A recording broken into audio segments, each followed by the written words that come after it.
different from the others. I'm running away now. Fears are fading, won't stop bleeding. 'Cause I'm sick of standing up instead of going down. I'm sick of never being able to cross the line. I'm sick of pretending everything is fine. You got it, you're just a fucking freak like me.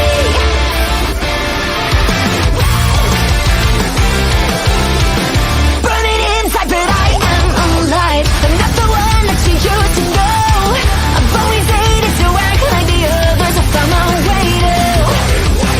Tears are fading, won't stop bleeding. Bears are fading. 'Cause I'm sick of standing up instead of going. Carl Carafel is back for Monday Night Raw Watch Along. I am joined alongside the usual cast of Chris Best and OMD. We started with enough time that we get to be with you as the show starts today. Guys, how you doing? Still running on a natural high from Friday night. Let's just put it at that. Nice. I mean, this picture behind me is proof positive of why I'm running high. Right. I'm doing well. I've had a couple of nice quiet days off and just relaxed. And now we get to relax a little bit more and watch Monday Night Raw. yeah, we do. I'm excited for this show. Lots happening and lots going on. Yes. Now, this is something I have not seen in a while, but we're starting with the opening theme song. Yeah. Right. It is the season premiere, though. Yes, it is. That it is. And it is the first show back under a general manager for the first time in a long time. Well, under a a degree, full yes. classification. Yeah. Yes. But I have to admit, it was very refreshing to see on SmackDown that it wasn't an authority figure coming out to fire somebody, but rather give them their props and a promotion. Right.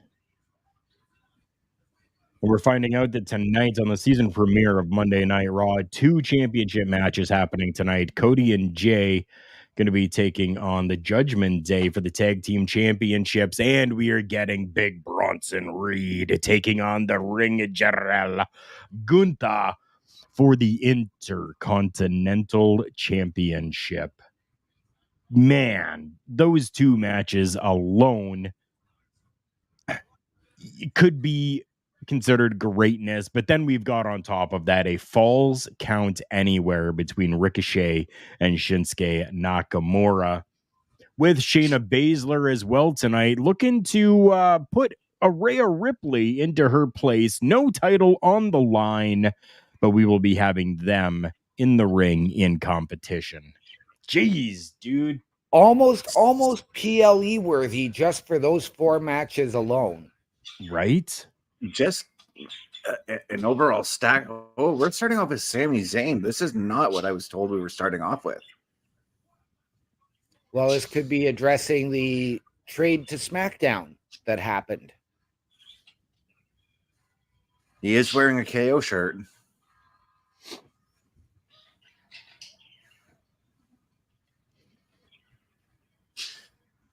For those who don't know, on SmackDown, KO was the one who got traded in the Jey Uso deal. Yes.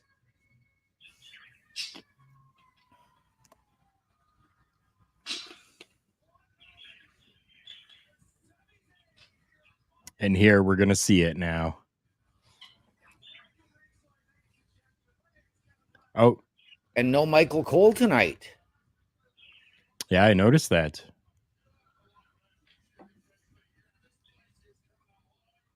I missed who they have in the booth then. It's Kevin Patrick and Wade Barrett. Mm-hmm.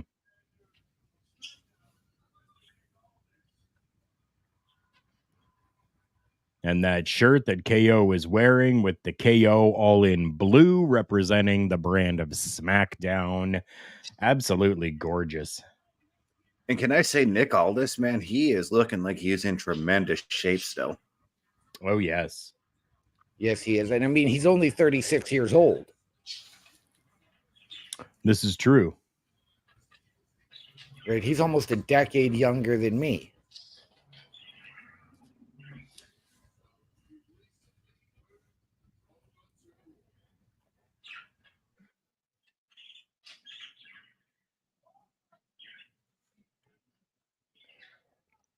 And interesting to have Sammy come out to almost have that Cody spot. Right? Mm-hmm.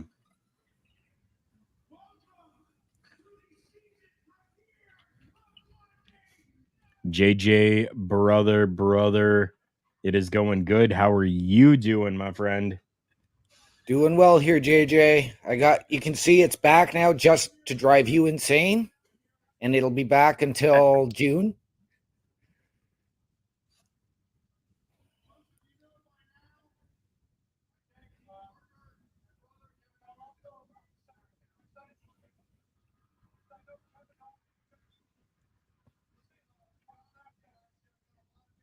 And I'm glad you corrected that spelling mistake because how it's Yes. hoeing could be a whole different conversation, my friend. Right? Yeah, it could be.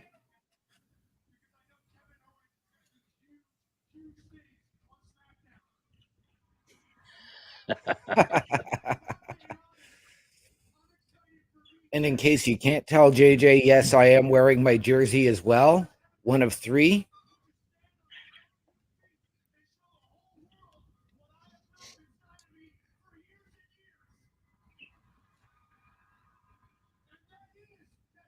Sammy definitely cutting what feels like very heartfelt promo right now. Yeah. Showing his support for KO and what he's going to do over in SmackDown and laying out what he wants to do now that he's on his own. Yep. And I can't wait for that match if they make it happen, which is Seth Rollins versus Sami Zayn.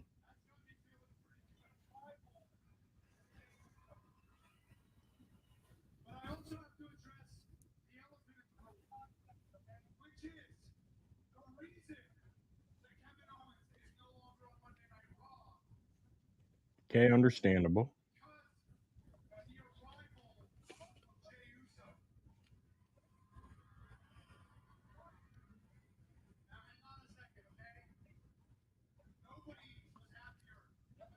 Right. Yep. Yep. Yep.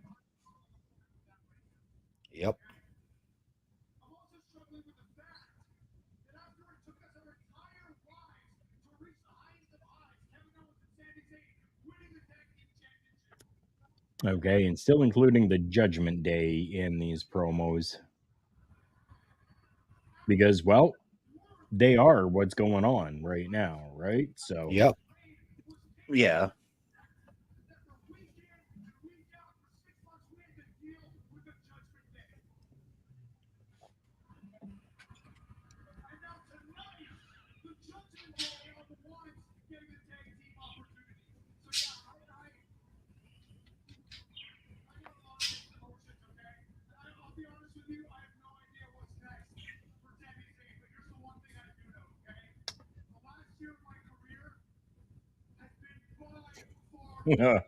oh, business is picking up.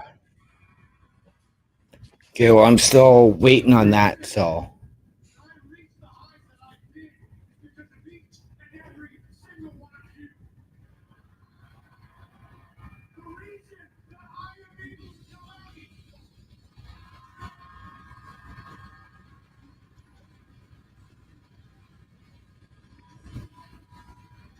Are you still waiting, OMD? No, Judgment Day are just making their way to the entrance ramp.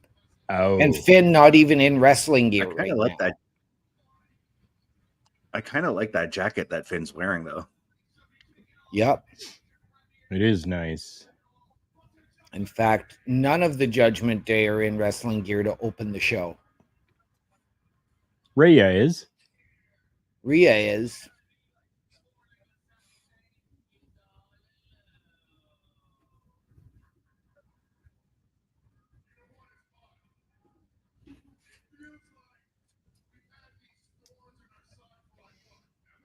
Okay.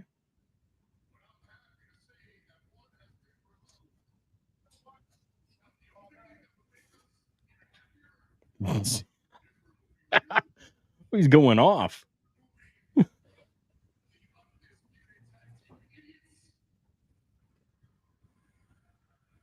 like how Damian just mentioned Drew. What if Drew is replacing KO in the potential War Games match now? That could be.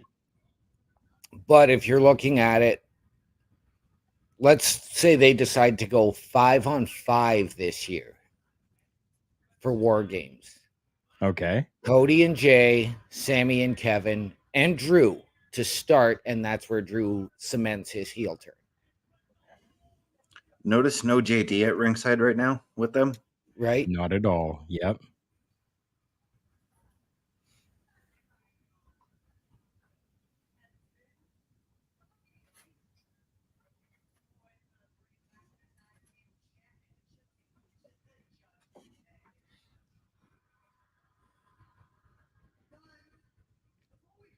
Right. Oh.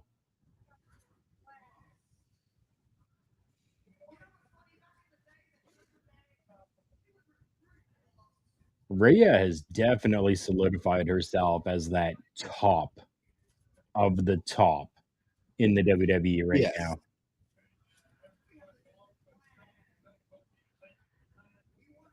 Which I find very interesting now because I watched the 2019 Women's Rumble this afternoon. Yeah. And in that match, she got thrown out like it was just nothing. Like she was just another superstar on the card. Right?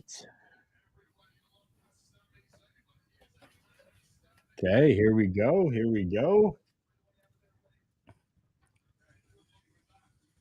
Main So, event yeah, time. Rhea's the only one in gear right now, which Right. means we can't start off with the tag team title match. That's probably your main event tonight. Could very well be. I would be okay with that being the main event. There's Absolutely. just so much story that has been built around absolutely everything right now that having that as the main event makes sense. But it Yeah. Yes. also can make sense to have it as the opener for the show too. Right? Start off hot. Right. And usually with these season premiere shows, they do start off hot. Right, which makes me wonder if we're going to start off with the Intercontinental Championship match. Right?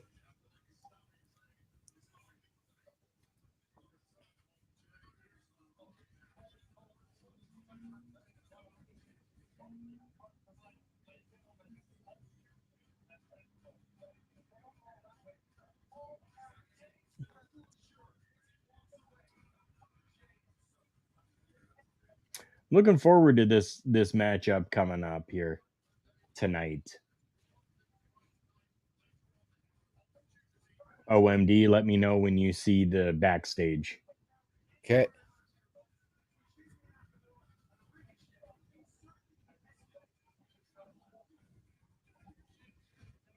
Now. Okay. So yeah, this matchup here, the Falls Count Anywhere matchup, I think is going to be absolutely fantastic tonight. I'm really looking forward to this. These two can go inside that ring. They've been telling this story for the last little while. I am invested in this right now, and I love the fact that we had Shinsuke with Seth for a while, and then it kind of transitioned a little bit now into Ricochet, Right? but still keeping with everything that Shinsuke has been doing with the, speaking in Japanese, having the subtitles come out, like, it's fantastic. It's great work right now. Yeah, I love that they've got Shinsuke doing this Japanese promo. It kind of makes me wish that some of the other Japanese wrestlers would do something similar, but not steal from what Shinsuke is doing. Right.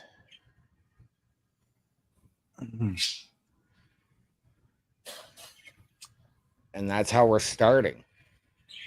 Okay. This is not a bad way to start off the show either. Not at all. Ricochet against Shinsuke Nakamura. Falls count anywhere.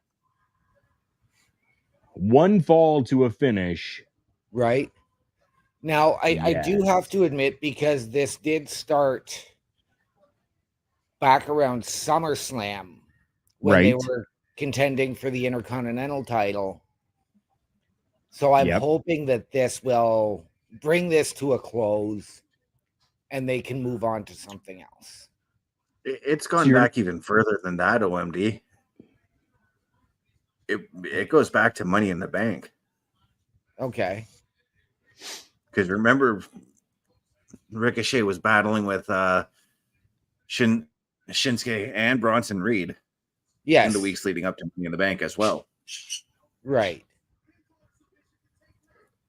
So I'm thinking that this is not going to be a finalization of this story. I think this is going to be just the starting of the two of them in a story, as opposed to there being multiple people involved in a storyline. Right. Mhm. That's what season premieres are supposed to do. Season premieres are supposed to set up what is going to be going on for the next little while inside of a program. That's what we've got tonight. Yes. And I wouldn't mind that, because now we've got Ricochet doing something that he hasn't done anything of note since Logan Paul. Right. Yep. Right. Who we now have challenging Rey Mysterio. And who Rey Mysterio is set to answer the challenge to on SmackDown. Yep. Although I think he kind of answered that on social media when he said, "I'm not hard to find." Yeah. No, I mean, but there's going to be a formal answer on the show, supposedly. Right.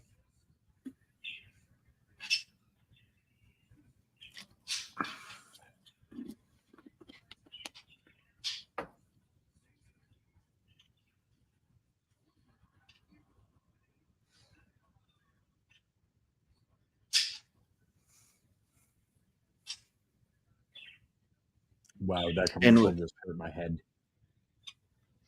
Just thinking that winter's around the corner. Right. Yep.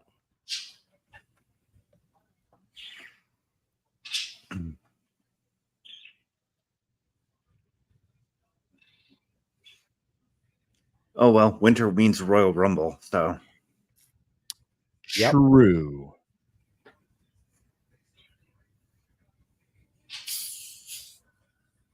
Very true. Hey, it's my buddy. It's my pal, Scott Stanford. Oh.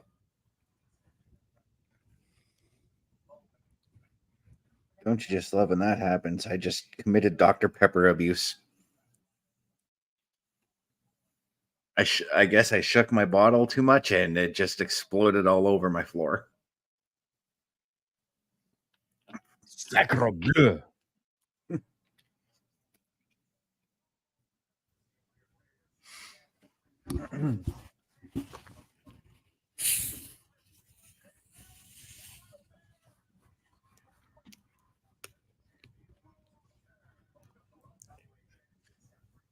But no, OMD, you missed a fantastic show on Friday with CWE. That was just bell to bell. Oh, Just awesome. oh, I would imagine. I would imagine, but after having such a physically demanding week, I needed to just relax. Yeah. Every night last week, we were off at 6, with the exception of Saturday when the store closes at 5. Even then, in some cases, you still get out at 6 when when you're doing a closing. Not when I'm on the truck. Oh, okay. So sorry, Carl, January you were going to say. 27th. Yeah, January 27th, St. Petersburg, Florida. is where the Royal Rumble is going to be, as we just saw an advertisement for the Royal Yes. Rumble already happening in January. Yes, they've been advertising the Rumble for a couple of weeks now. In my least favorite baseball stadium, it's happening into. That Tropicana. Oh, and of course my signal is going to buffer. What feed are you watching on tonight? Sportsnet.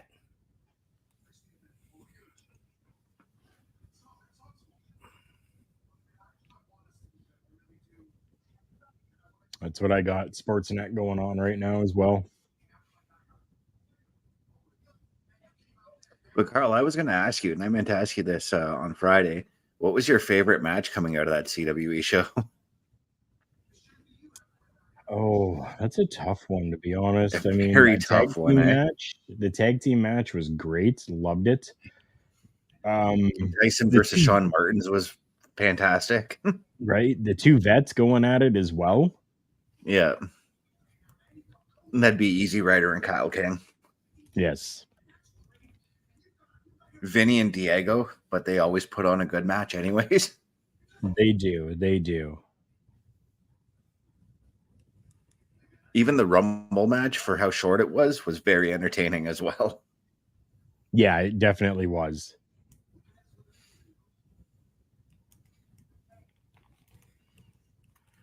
Still love my call at the end there. That was just perfect timing when I said that, you know. It was.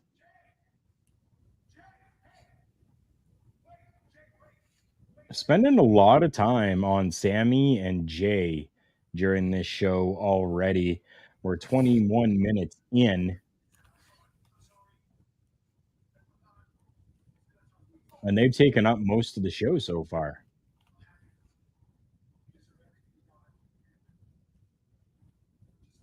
Has me a little concerned about what's going to happen later on in the tag title match. Right?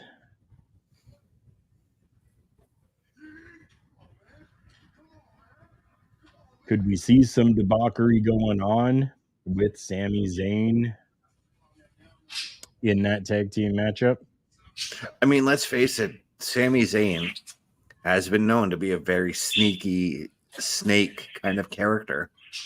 Right? Yes, he has. But I just don't think turning him heel is such a good idea at the same time. No, after they did 3 years of him as a heel with the Bloodline saga, and it's still ongoing, just he's on the opposite side of the coin now. So no, I don't want to see them turn him heel until they're going to put him into a new storyline. Well, if they were going to put him in something new, if they're going to distance him from Judgment Day or Bloodline, I'd like to see him go up against Gunther. Yeah, or Seth, like he alluded to, and that he's World Heavyweight Championship material. Oh, that'd be a... See, I I didn't could even think of see- this, but Oh, yeah, go ahead. moving KO to SmackDown actually opened up the road for the both of them. Yes, it did. It did, but I'm wondering, could we see another type of swerve to the storyline where we have, Sami Zayn maybe getting a little angry about the situation at hand and deciding to say, I'm leaving unless I am moved to SmackDown. They move him to SmackDown where he reunites with Kevin Owens, and Kevin Owens goes, dude, I was just starting a good run on my own. What are you doing? And then we get the feud between the two of them once again. Right. Which I really hope we don't get. And I know that, there's lots of speculation that now can we see heel Kevin? Maybe. No, not a shout out, but could we get heel Kevin? Not right offhand, because right now we need that top babyface to oppose Roman Reigns, and KO right now could very well be that person. I do not want to see KO versus Roman again. But Not we more right than now. likely are getting it. Not right now, anyways. Let KO go. Maybe let KO challenge for the U.S. title. Do his new Face of America again. I'm just gonna say that.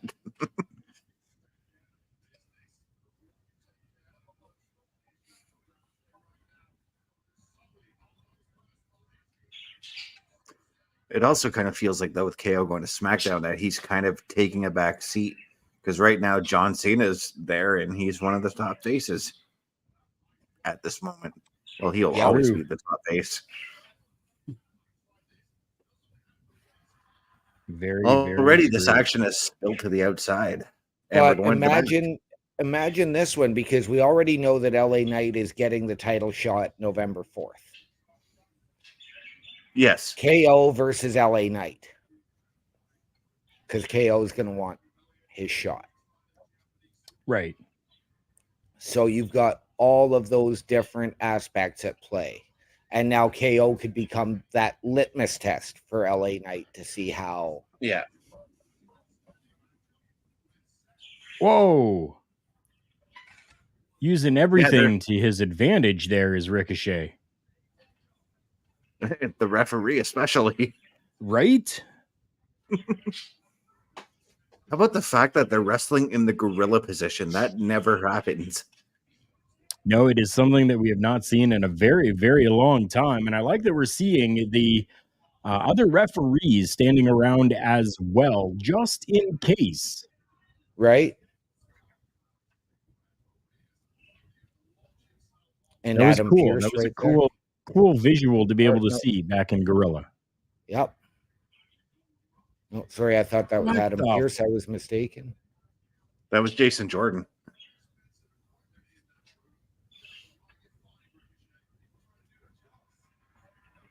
Ooh.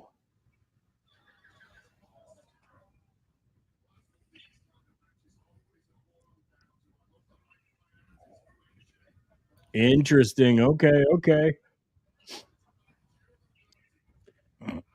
This match is turning out a lot better than I thought it was going to be. Me too. They're laying it right out there for everyone here. Shinsuke Nakamura, though, once again going for that GTS. Yes. Is that a hint? I mean, we've had those, as everybody wants to speculate, the couple of references from that most polarizing figure in wrestling that they've made on commentary, and now, yes, the attempted GTS. Is that Right. foreshadowing? Is it? See, I don't Well, know. I don't Take know. it for what it's worth, but WWE's already squashed those rumors by said that the talks with Punk are dead. Right, but they've said that before, and then stranger things have happened. Yeah. To some people, kayfabe is still alive. Yeah. Right. And those people like to keep it by saying things like, oh no, talks are done. Yep.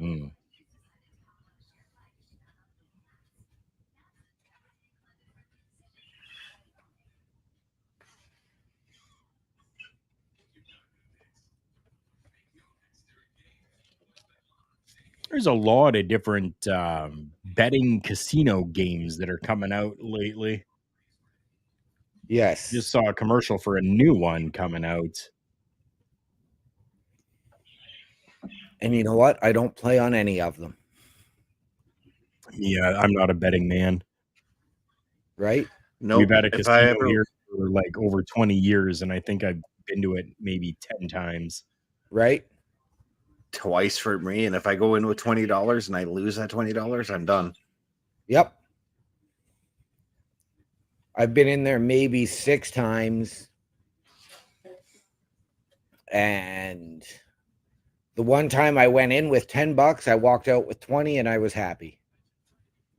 I'd probably go there more if we had an entertainment venue with that casino, though. Right? Yeah.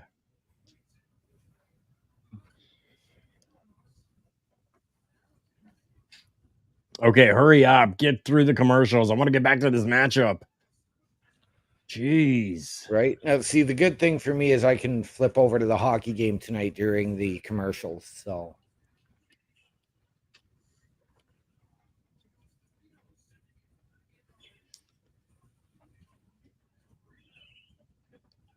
See, I guess I technically could kind of do the same thing. I could probably have two shows playing at the same time on my computer system now if I wanted to. You know, I never realized that too, but I probably could as well. But it's actually more fun to just shoot the shit with you guys while the commercials are going on. right?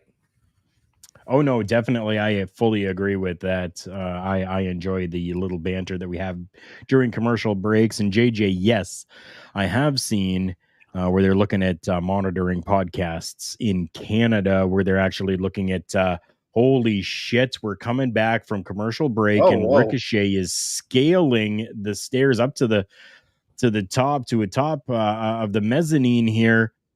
With Shinsuke Nakamura down at the bottom, he's climbing up onto that barricade that is there with help from the fans. And what is going to happen here? Shinsuke Nakamura is down on the floor with Ricochet. Oh my God.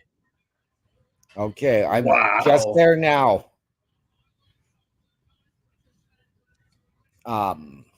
Yes, and apparently now with the Canadian government also wants us to register all podcasts.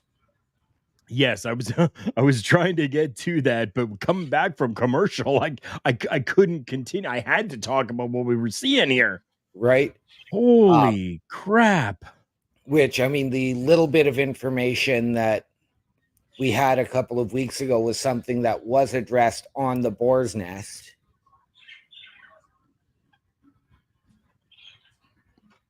What amazing freaking camera angles they are giving to us right now with these replays.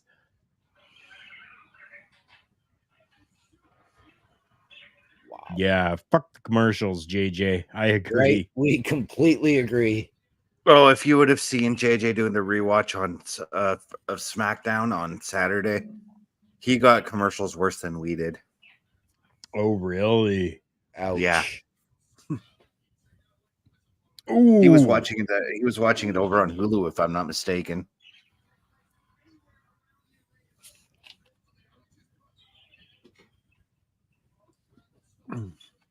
Wow.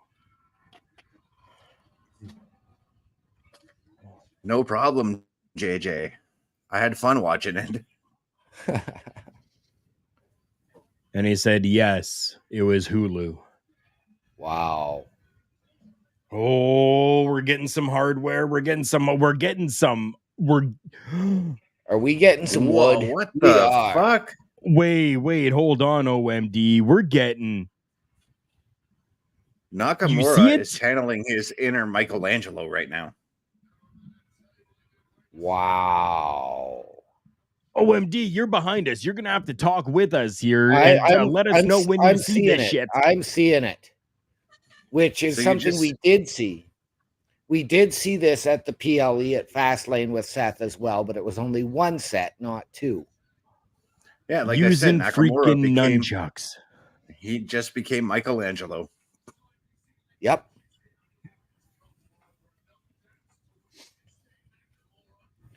But why table been set up?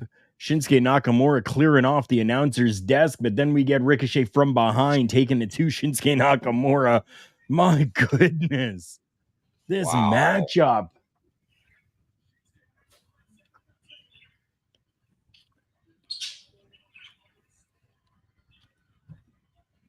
What I like about this match right now is we got Nakamura doing a step match, not even like 2 weeks removed from his last step match. So he's probably still sore from that. Right? Oh, yeah, I would figure he would have to be. Holy crap.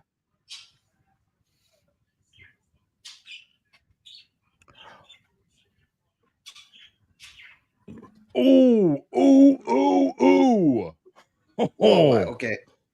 I thought that was the finish. I really thought that was the finish.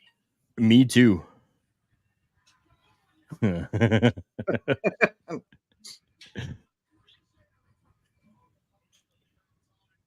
No, I was referencing my TMNT.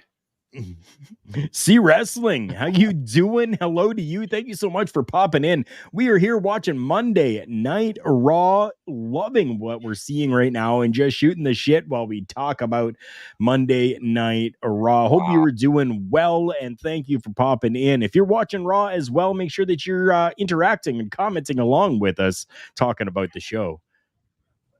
And we've got an explosive opening match going on right now. Right? Jesus. I thought that was a finish too, man.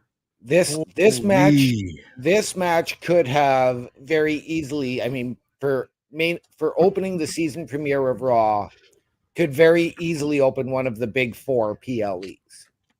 Yeah. This could be a good headliner at some point. Main event, like a SummerSlam. Yep. This is a SummerSlam main event here, people. This is what this is right now. Once the Chucks were mentioned, my slow ass caught up. Understandable, JJ. Yep. Oh, man. Oh, whoa. That bump looked a little weird. See Wrestling, our new friend. I just want to ask, how did you find us and what YouTube channel are you watching us on? Because we're actually streaming to 3 spots right now, to our local establishment, to Turnbuckle Studios, and to our local establishment Twitch.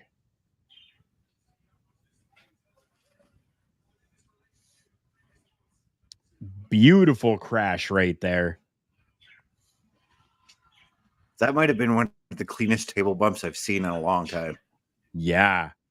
Oh.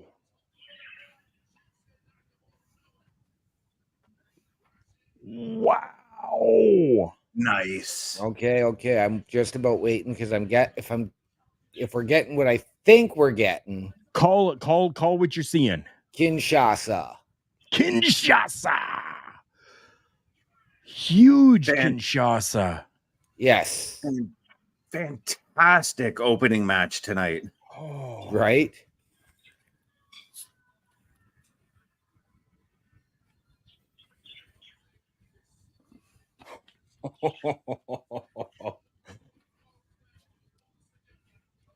And the dominance of Shinsuke Nakamura continues. Wow.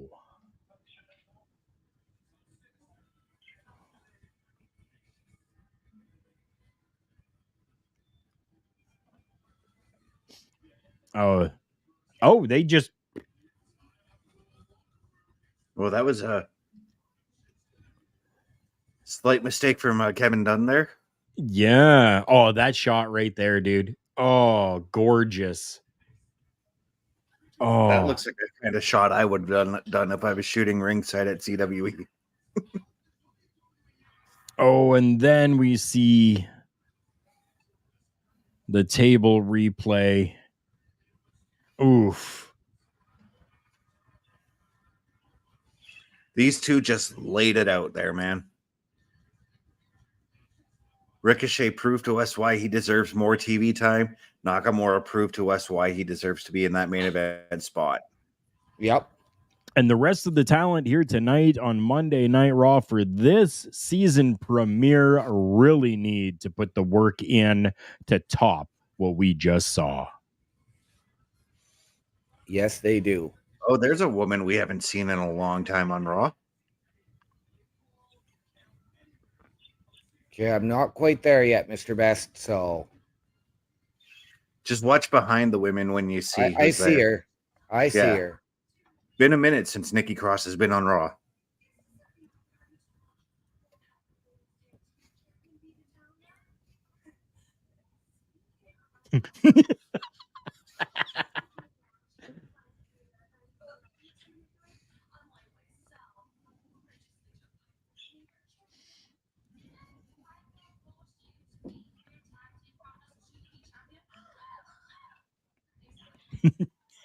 Right? Could you imagine, JJ? Could you imagine?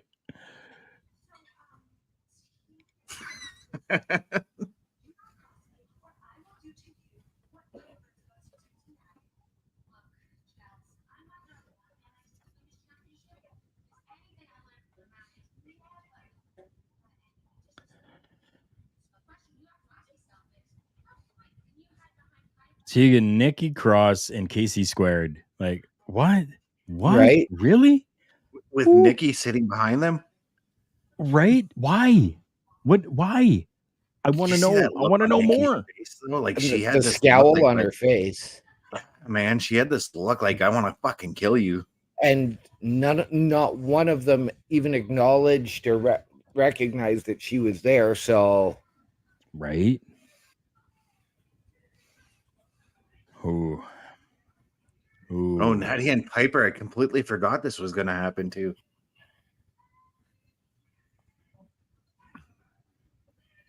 But Natty and Piper, this is going to be a great match as well, guys. Oh, Yes, it yes.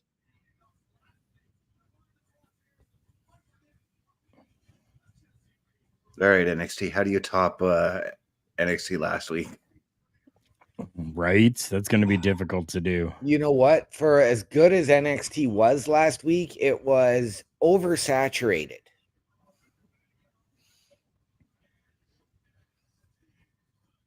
Okay, that's one person's opinion. I get it. Yeah.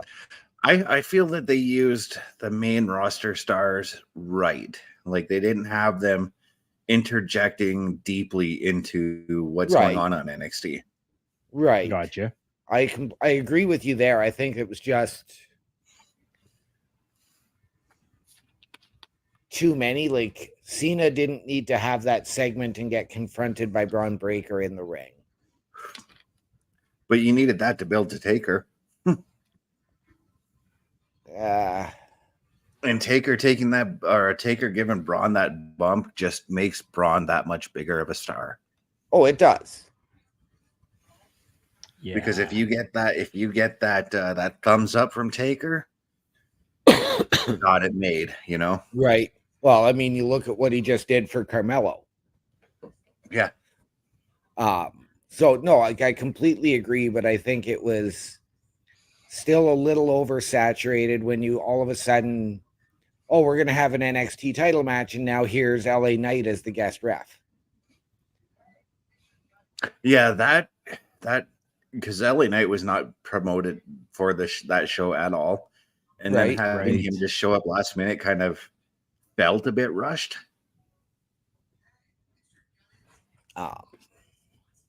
So, and Cody as the guest general manager, so he had, a lot of TV time on NXT as opposed to just, make your announcement and you're good. Right. Yeah, and we all knew that he was already going to be there to announce the Dusty Classic and the men's breakout tournament. Yep. JJ, you're a poet and you didn't know it.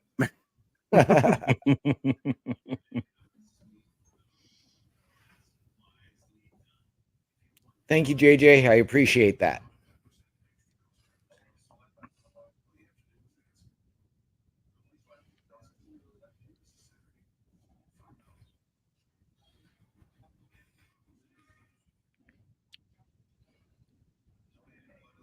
Apparently, they want us to donate blood. Okay. Yep. I have a rare blood type. You and me both.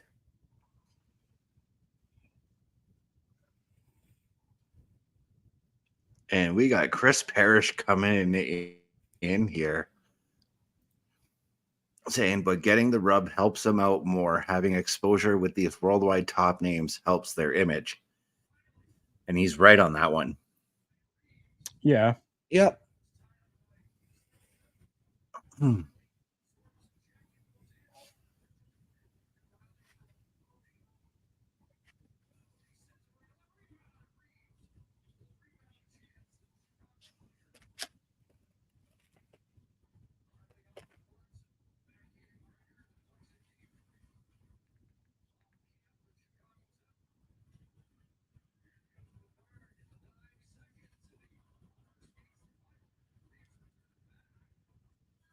So now we're coming back and we've got a promo package with Imperium, or yeah, it's a promo package. Yeah. I thought it was them coming to the ring.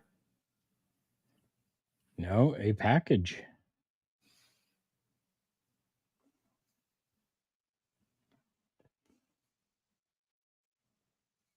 A very well for shot promo. all of them, not just like the two, for the entirety of Imperium.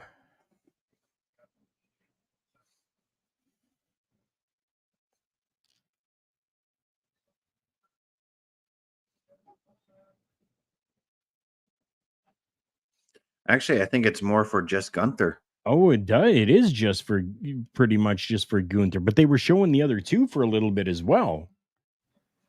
So now here's what I would do later on, because we're promoting this Intercontinental Title match. We got to do a promo package for Bronson Reed now. Yeah. Ed, Yes. thank you so much for popping in, my friend. I really do appreciate you coming in and helping support what we are doing here. He says, hey, gents, just popping in for a few while I take a breather from work. I really do appreciate you coming in. Yes. Thank you, Ed. Yeah, Good to much see you love, again. Now, I almost hate to say this in terms of foreshadowing, but do we see them turn Bronson or Gunther to a solid baby face tonight? I don't think either of them work as a babyface right now. No, they don't. Well, I could see Gunther more, and I'm going to suggest this because if Ludwig or Vinci get involved in that match, do we see DIY come out to make the save for Bronson? So many answers, so many questions to that match as well.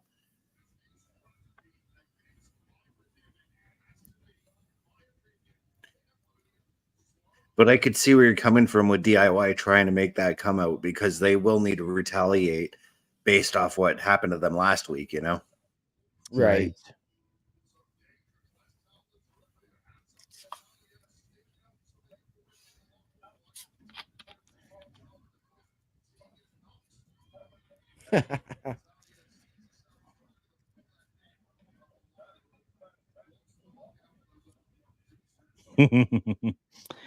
Yeah, the Canadians are being watched.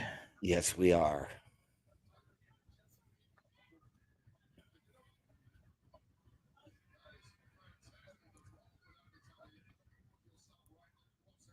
Natalia with new ring gear, and I'm liking it.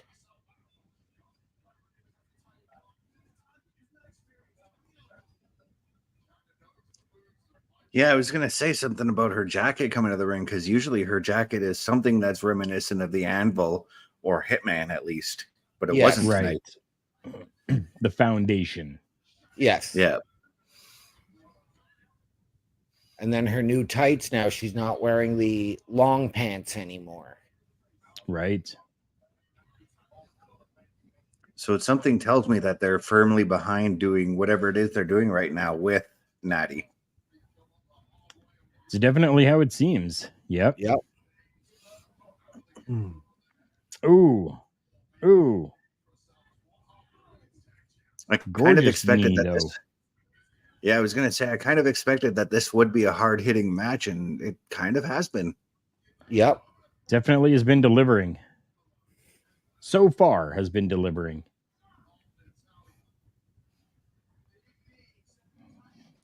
You want Piper Niven to abduct you? I'd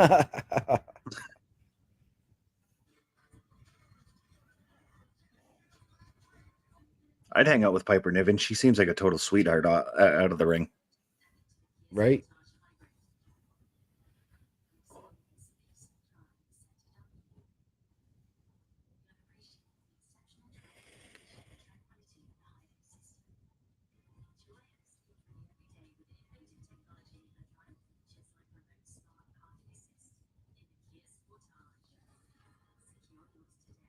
Sorry, I keep thinking. I was thinking about the Kyle King Easy Rider match from Friday, and I'm still laughing at Kyle's antics in that match. Right. I was explaining him to Parrish the other day, and I'm like, imagine a heel Orange Cassidy. And that's what you get with him. Pretty much, yeah. Okay. He was just so much fun to watch. Kept looking over at Carl, and I swear he broke Carl several times in that match. Oh yeah.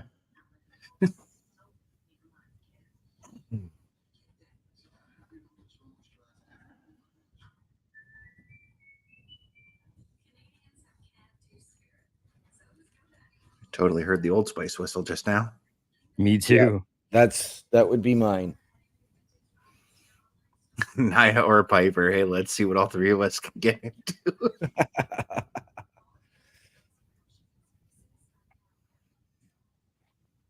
I would assume he means Natty or Piper, not Nia. I'm pretty sure he meant Nia because he typed Nia.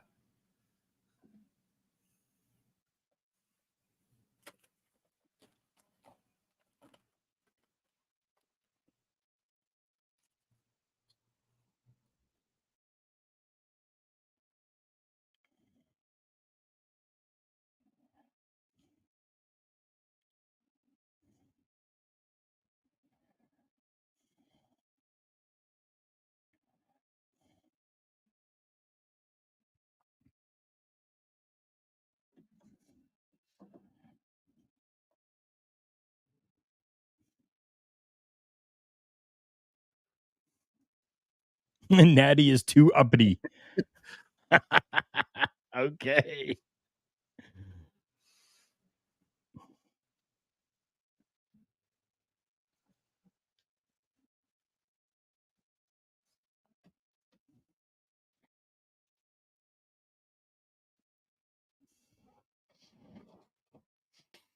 Coming back to the action.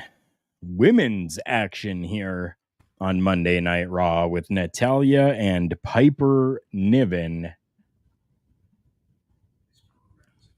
Natty just laying it into her in the middle of the ring there, but Nia catching her and sweeping that leg.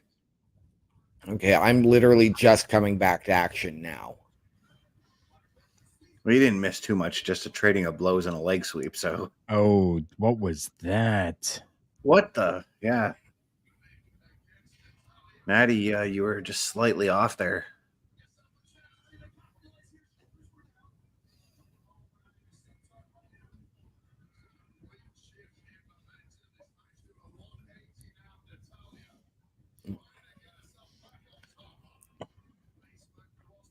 Okay.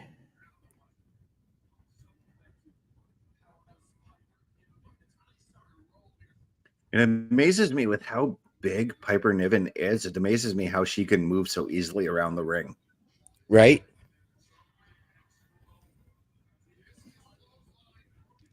She's fluid. She's like, yeah, like she can, Yeah. she has that athleticism.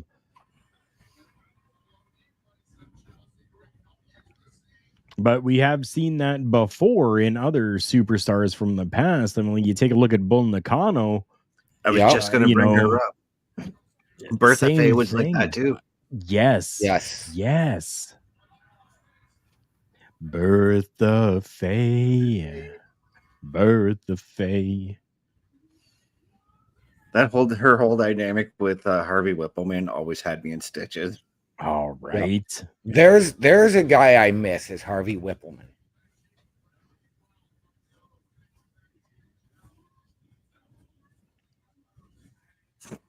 Meltzer, that's my boy. Yeah, right. I think every one of us wants Meltzer gone. I've been saying this for like the last several months. Meltzer needs to step away from reporting and only just talk about the history of wrestling because he's well versed in the history of wrestling. There's no denying that. Very true.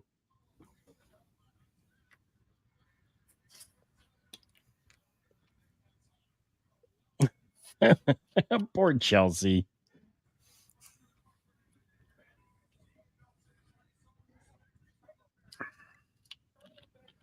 So I posted a video in our Slack chat that shows why Samantha Irvin announces Chelsea Green the way she does. And she does it because it's based off how her character is, that whole snobby, snooty character, you know? Okay. Right. Yep. she said she came to the conclusion that she doesn't want to just say "come into the ring, Chelsea Green." I wish Parrish was here to say it the way he does it. Oh, Right. JJ.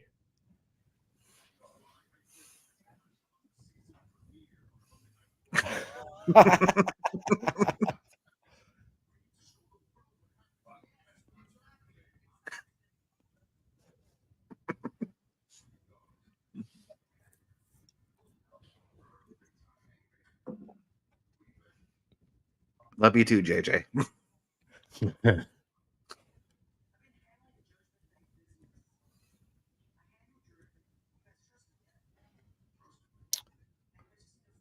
Again, Rhea kind of stepping up and taking that leadership type of role when it comes to the Judgment Day, with her saying that she's taken care of everything that needs to be taken care of here Yes. tonight. Yes, and as we saw last week with that little bit of a teaser of her sitting with Drew in the back. Right? And she said, I Okay, took care of Drew.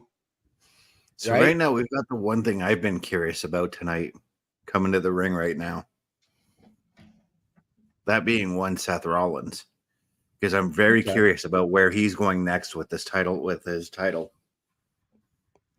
I'm curious as to where he got those glasses. I'm curious about where he got I the think he outfit he's went. wearing. I think he went to a sci-fi con and Maybe he hit up a Spirit Halloween store and found the oddities section. maybe. Seth MacFarlane. Seth Rollins is he's coming out as Geordie LaForge from Wish. Yes. There we go.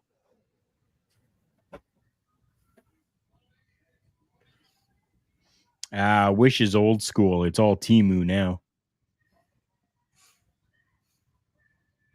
Yeah, my sister warned me to stay away from Temu after she tried ordering stuff from there once. I've heard it's very bad. Yeah. She managed to get her stuff, but they kept harassing her for other stuff to buy. And she's like, no, I just wanted this one thing, you know? Wow. Yep.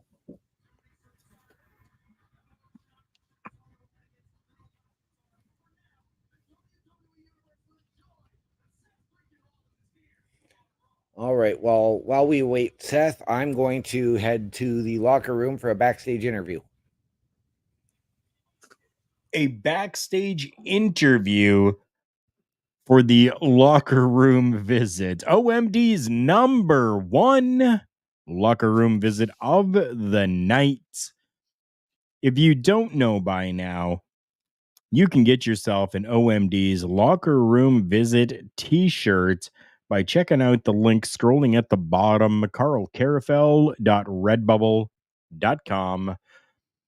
There is a lot of different merchandise that is over there, including a watch-along t-shirt from our local establishment, and OMD's locker room visit shirt is available there too.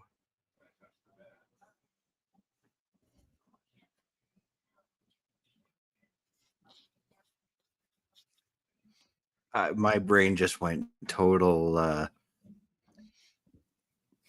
just totally in the gutter when he said he was going for a backstage interview.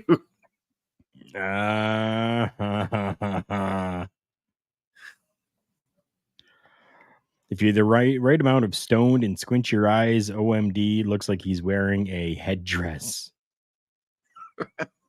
Okay. You mean in that in this here you're talking? Yeah, it kind of does a little bit. Yeah, I see it.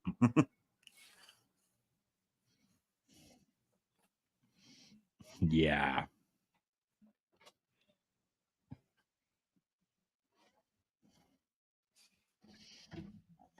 Overall, 1 hour into the show, this has been a smooth sailing, very entertaining show so far tonight.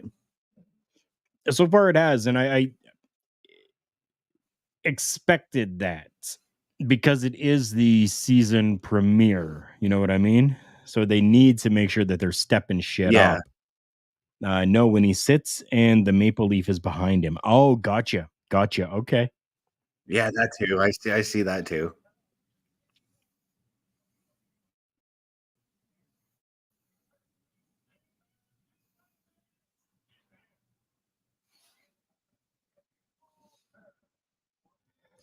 So that poster I got, I'm gonna have to find a frame for that now. Yeah, I was able to find you were in the studio the other day and you saw the other ones that I have up on the wall. Those are available at Michael's, but they are a little bit more expensive. Yeah, they're about $22 for each one of those. What size would I need? I don't even know. I'll have to bring the poster to Michael's then. Bad Bunny 2023 most streamed album in a single day for Nadie Sabe Lo Que Va a Pasar Manana. I butchered that totally, I'm sure, but that's what it says on my screen.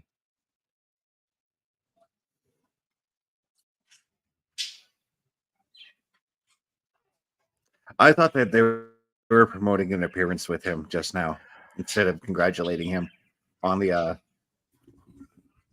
Right? deal with the album. JJ, it's totally gone. I won't be able to say it again.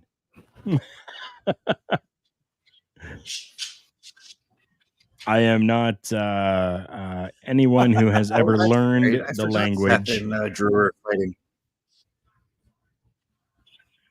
I forgot Seth and Drew were set to defend again to fight at Crown Jewel.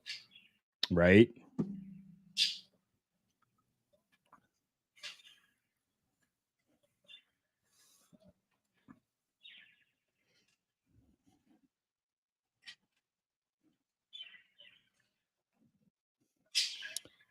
OMD, you're muted.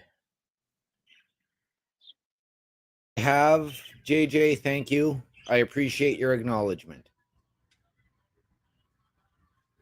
Chief OMD.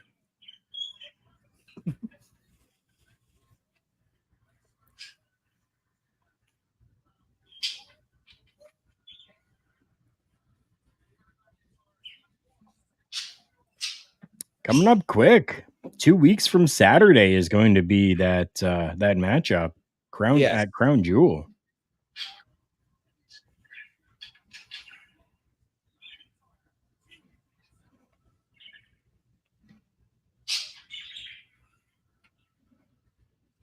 You know what else those sunglasses remind me of? I don't know if you guys have ever seen the 80s movie Mannequin, but that weird wizard dude. Yes, William Ragsdale from Herman's Head starred in it. Yeah. Yes, I love Mannequin.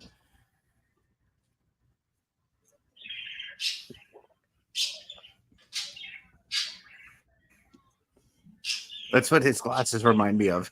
Is that dude?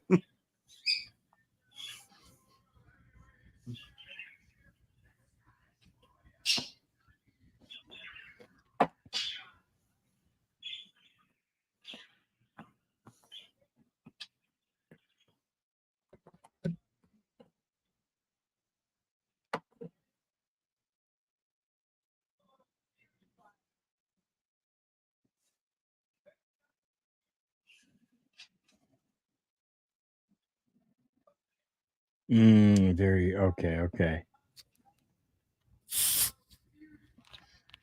So I was looking a little more like Ernie Roth, or the Grand Wizard. Yeah.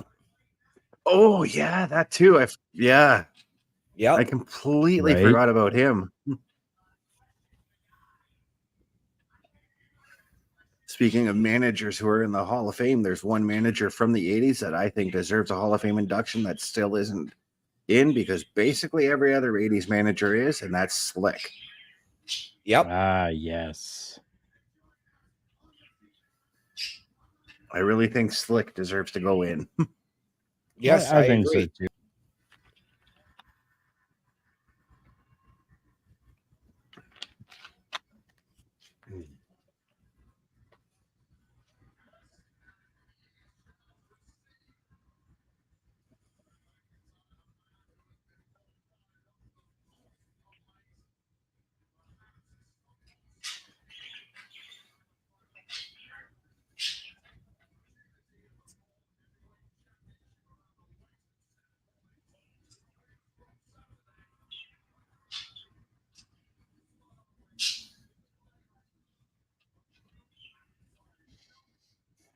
I knew we'd be getting a showdown at some point.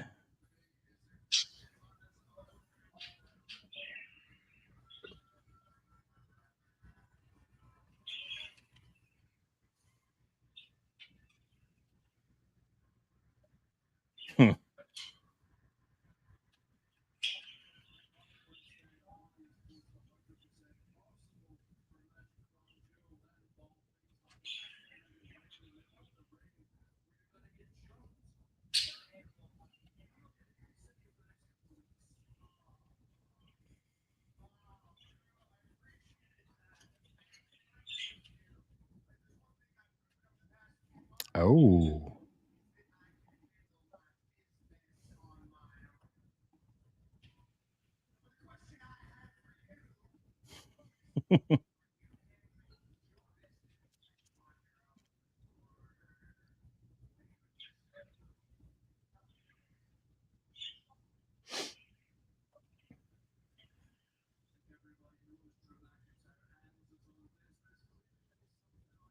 Oh, he's pointing out what we saw last week.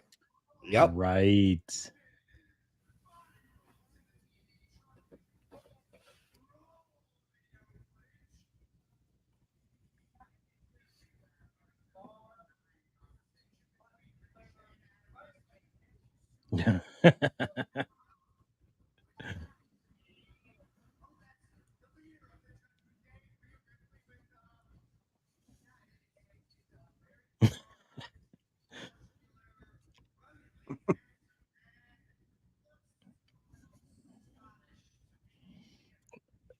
These two are just cracking me up. Like, geez. Right?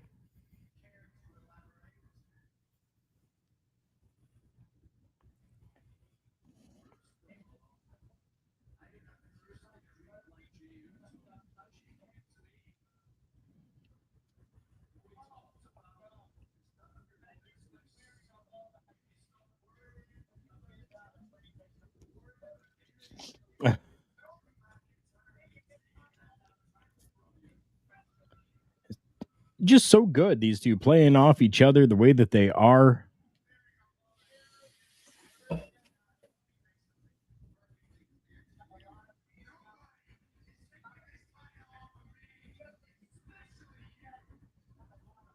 Wow.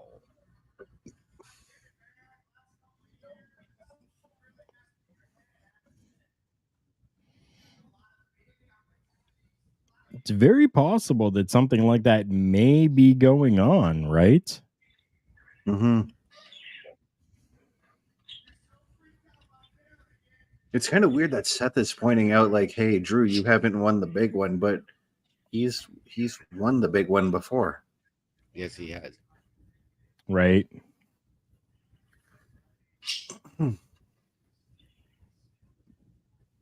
Like, are we supposed to forget that he won the title during the pandemic era?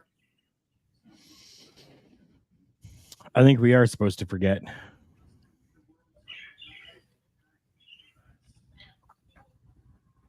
Actually, there's a lot of things from the pandemic era that I'd rather forget, you know?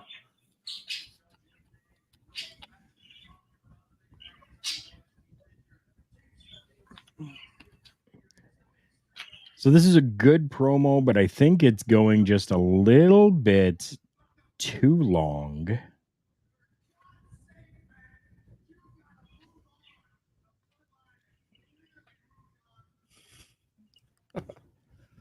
The pandemic never happened. We had a pandemic? Where the fuck was I?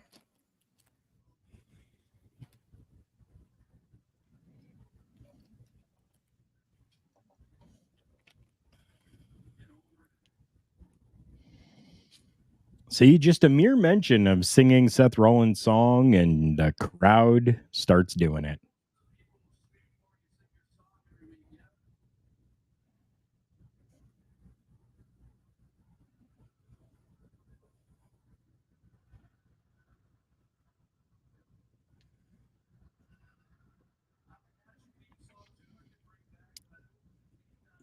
See, there we go. Wow.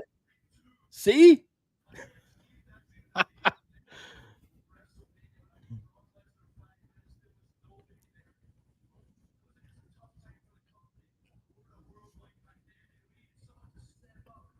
Okay, once again here.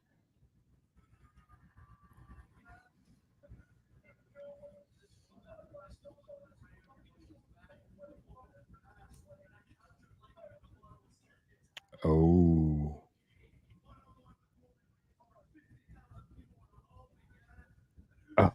Oh, intensity right now in this promo. Jeez.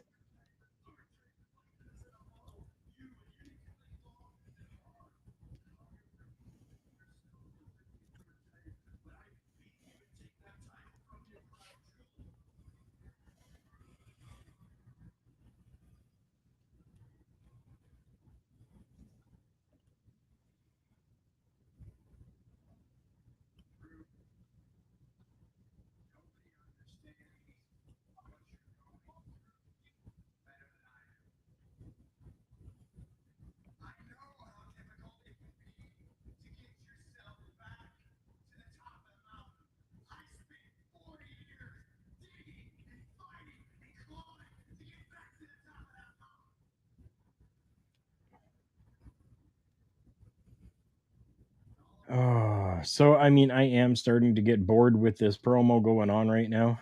Yep.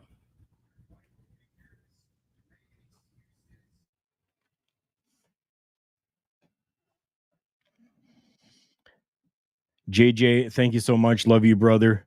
Yeah, it's great to have you here for as long as you possibly can. Sleep well. We will see you soon, my friend. Yeah, have a good night, JJ. But yeah, this promo was kind of a tale of two sides. We had the intensity from Drew, but Seth was kind of just being like, he was dragging it on. You know what I mean? Yeah.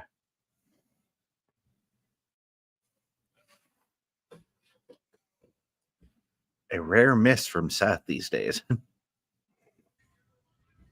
You know, that promo dragged out, just a little bit too long. Yeah, it did for me too, unfortunately. But the illusion to, And there's I have a there's what I catchy said was feet. going to happen for Bronson.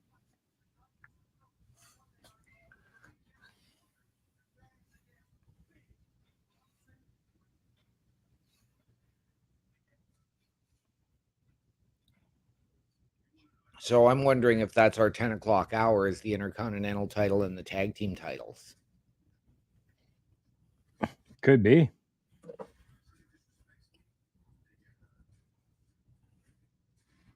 Then that would mean that possibly next we get Rhea and Shayna. We could.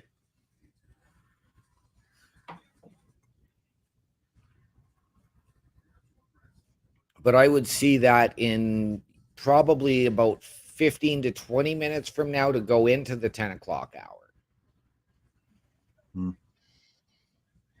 I don't know.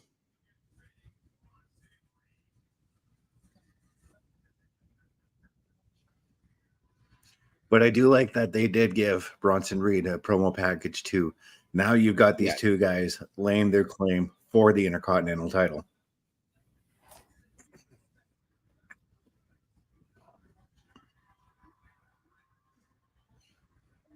Speaking of Imperium, right?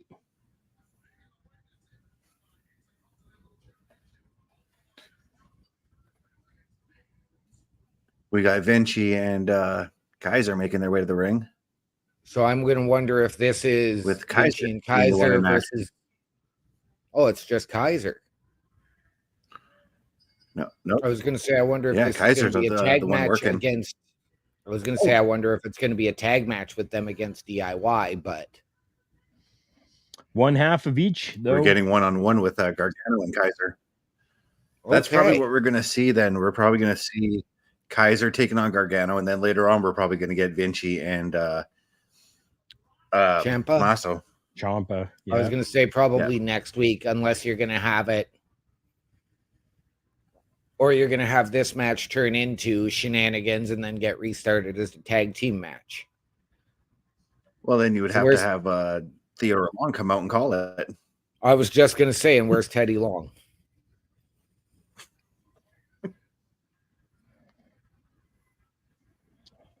Do we really need Teddy Long to come out and, tell us that we're going to have a tag team match, playa?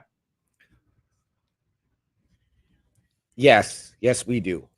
Okay. Sometimes, Or yes.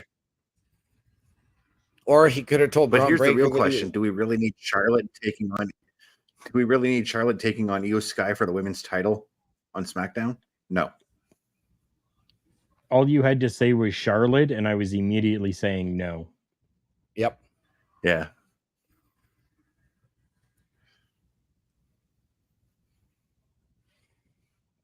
We could have had Teddy Long come out on NXT and tell Braun Breaker he was going one-on-one with The Undertaker.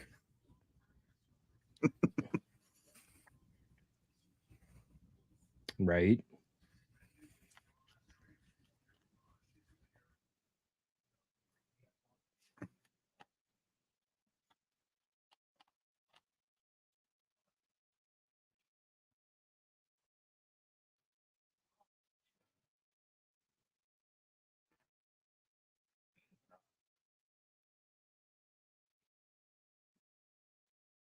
Nope, it doesn't.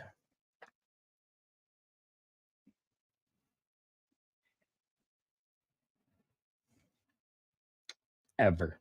Never, ever. Never, ever, ever, ever. OMD, you're I'm tired of Charlotte, and I think it's time for her to move on. Yeah. So what I was saying this to JJ over the weekend. I was saying that, like, to clarify everything, like, I do think Charlotte's talented. I think she's good in the ring. I just need her away from the title picture and doing something else.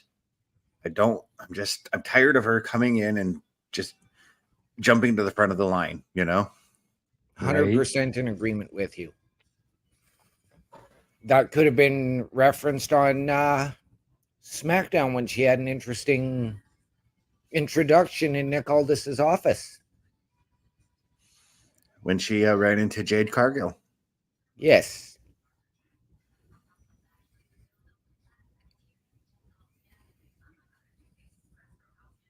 I'm just done with Charlotte.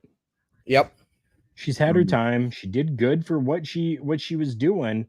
I can't, knock that at all. But I'm just like, nah, no, I'm just done. I'm done with Charlotte now. Yep. Yeah, she's a surefire Hall of Famer. There's no denying that. Oh, yeah.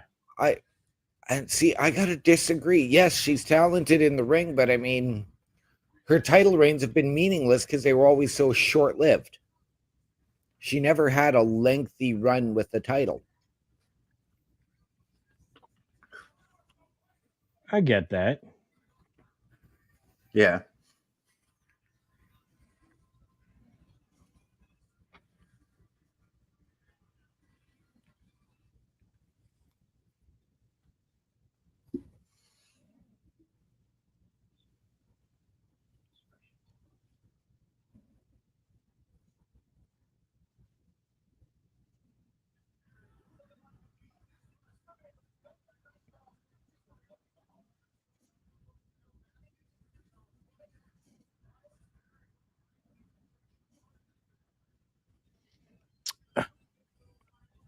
And here's our little bit of a Logan Paul talk.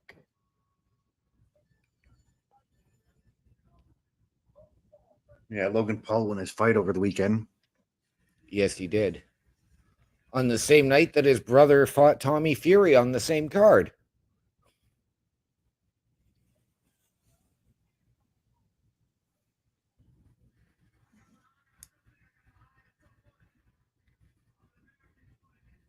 And he laid out a challenge. There's the challenge to Ray.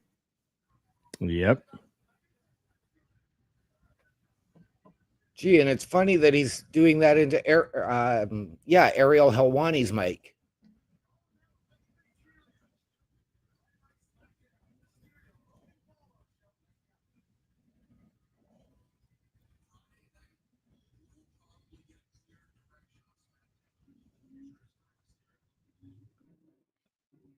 Always up for a challenge, apparently. Okay.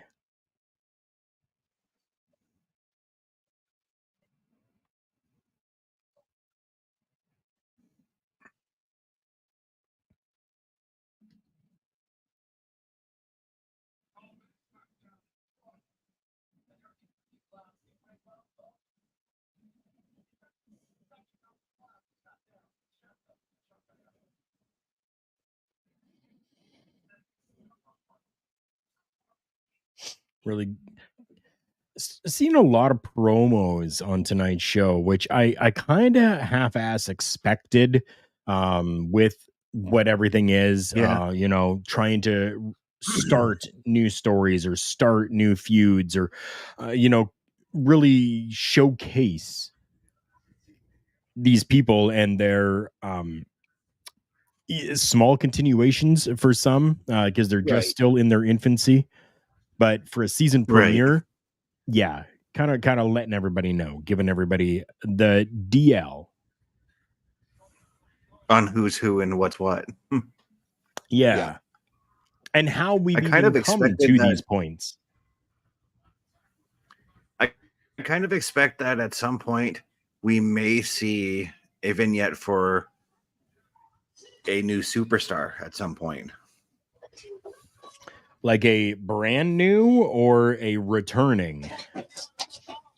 Returning or even a call up, you know? Well, we Okay. have a returning guest to the show. Welcome, Mr. Parrish. Returning guest? No. No, not guest. Yeah, no, A this is the, returning No. brother. I was here Yes. last week. So last week was the return.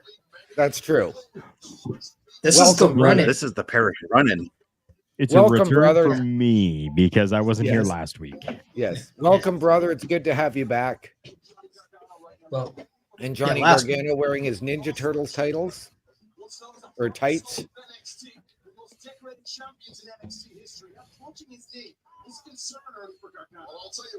A lot of references to the Turtles tonight. Parrish, I'm sure you saw the chats, but JJ was in here and he does say that he misses Dumb Parrish. aw. Because I always miss dumb JJ.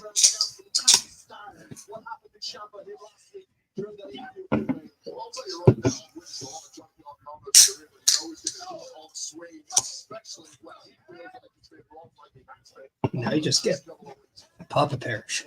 That's the only one you get now. And how is fatherhood treating you, brother? A lot better than puck battles to the Edmonton Oilers, I'll say that much. Right.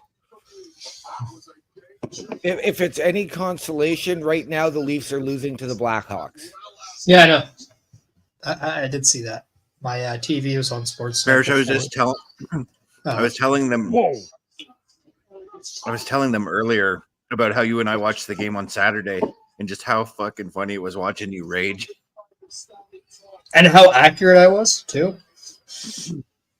I could have had a spot on the Oh, yeah, booth. you were fucking spot on with everything.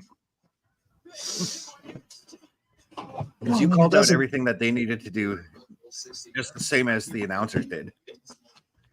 Yeah, Or I should say the hosts of the show did. but I mean, you guys are just used to me calling stuff, so it's all good. Yeah. I'm the call-in run-in. I feel good to have called the Nick Aldis coming in as a GM for SmackDown. I was happy about that when I found out. Carl's reaction when I told him on Friday when we were driving back to the arena, when I told you that Nick Aldis was going to be on the show, and you just like slapped your fucking steering wheel like I fucking knew it, you know? Right? I just wish he actually had a proper introduction with music and like.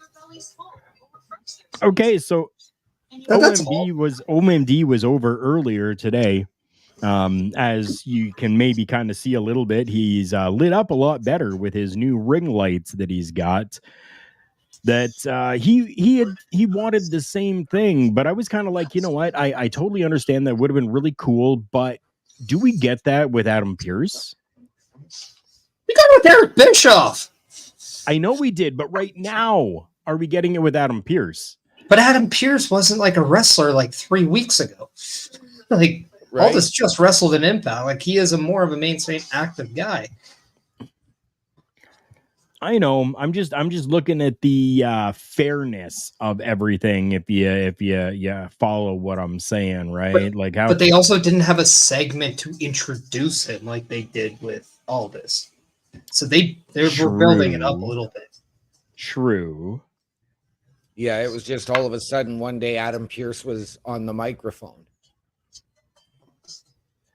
I'm okay with however they would have done it. I'm just really happy that a former guest on Turnbuckle Talk in Yes. Nick Aldis Yes. is in the WWE. Yes. And I hope he's in the Royal Rumble. I would love to see him in the Rumble. And, you know, as you alluded to, Carl, a man that I had the pleasure of joining you for that interview. Yep. It's only 36. He has to wrestle in the WWE at least once. I would love to hoping see to. like Nick Aldis come in and at one number, and then Adam Pearce comes out in the following number. We get them two standing off in the middle of the ring. I would like to see a match between Adam Pearce and Nick Aldis to determine what brand gets number 1 and what brand gets number 30. Now, And see, you see, there's I a didn't Rumble go- step they haven't used in years. Right? I didn't go that far with it, Parrish, but I did. I have said numerous times with Chris Best that is what I would love to see, a culmination of these two getting into the ring to face each other, with Adam Pearce being that Raw person and Nick Aldis being on the SmackDown side of things, and the head-to-head collision of the two of them coming to a full front inside that ring together with that Raw versus SmackDown situation going on. I would love that. I mean, when done right, there is a time and place for the Raw versus SmackDown thing. Yes. Right. And you could do that Survivor at Series. Survivor Series. I think honestly, with all the PLEs, I think you can do like a bragging rights thing, or at least bring it back for like specific ones, like a Rumble where it is a collection. Right. Okay. I don't mind the whole bragging rights thing. Yep. No. But they got rid of the bragging rights pay-per-view. Then they made it SmackDown versus Raw versus NXT for one Survivor Series. Yeah. And then they just stuck to Raw versus SmackDown. But nothing really on the line for which was the more dominant brand. I will say this: if you do bragging rights, you got to include NXT. Yep. Especially if AEW wants to do like some wars between them, you got to give them that exposure. So by Tuesday, their players are like imaged to be main event players. Yeah.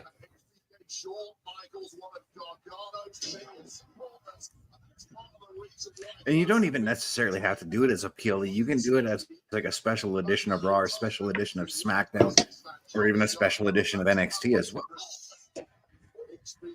Make it a week-long Or thing just a between simple all three network shows. special. Or, as Carl and I were discussing earlier, you know, because now with SmackDown moving to USA next year and 4 primetime events being produced for NBC, there you go, right there. Put it on, make it a Saturday night's main event.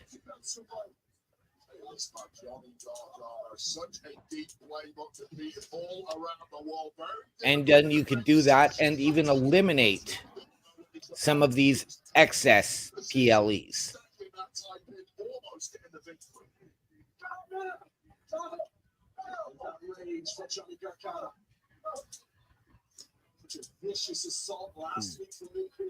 Somebody's got a loud TV.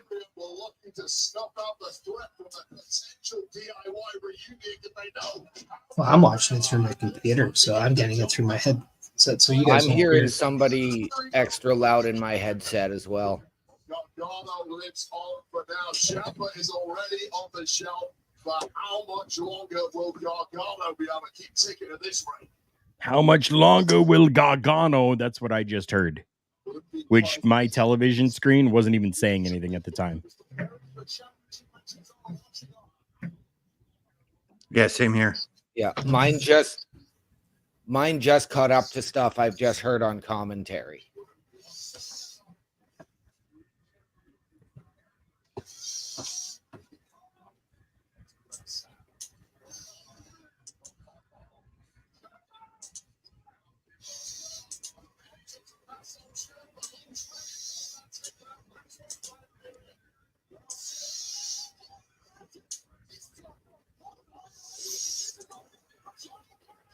Okay, very, very smart, smooth move there. Not flipping the leg up onto the rope, but instead coming around and giving a thumb to the eye or a poke to the eye. Right? That was beautiful. That was a beautiful interference, by the way, from him. Yes, Right? it was. Oh,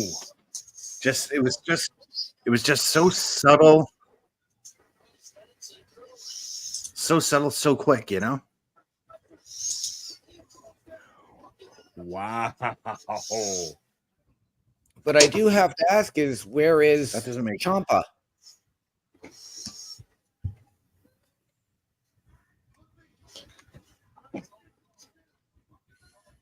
I don't know.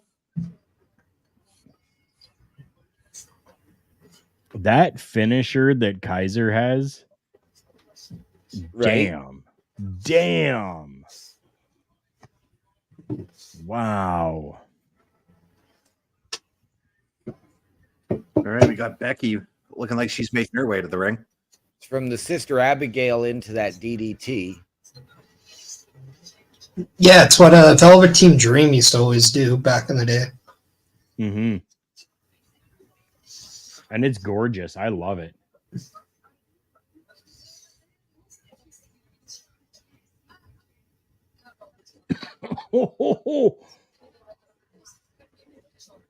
Oh, nice. Nice. Oh. Right? Oh, is right. Oh. Gotta love I that don't think hair they've gotten because it's black and orange, just like Halloween.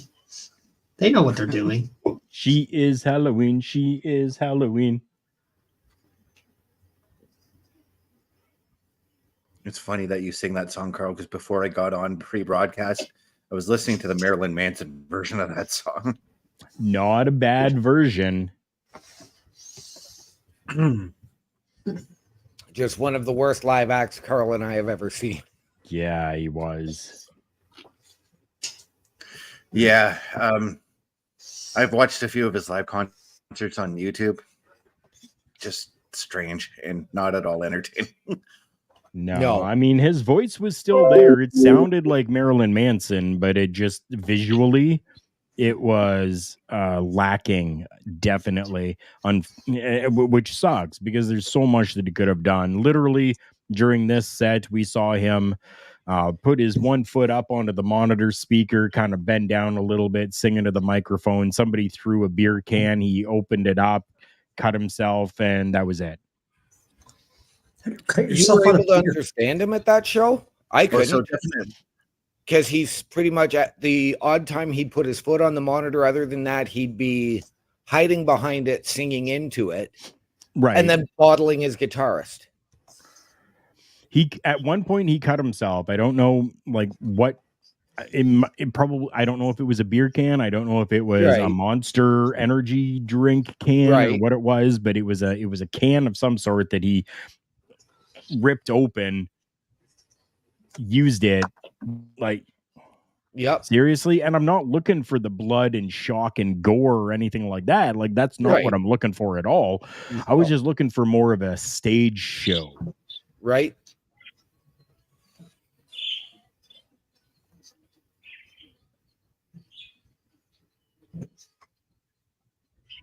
I think the only song he actually walked on the stage for at all with any type of showmanship was Beautiful People. Yeah. That I remember. Yeah.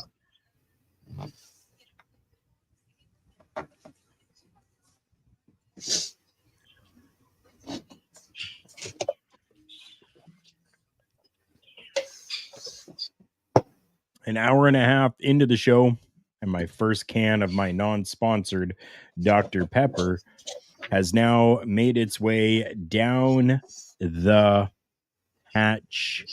And Oh yeah. it's a little harder to see, Parrish, but if you take a look behind me, or if you just look on your screen right now,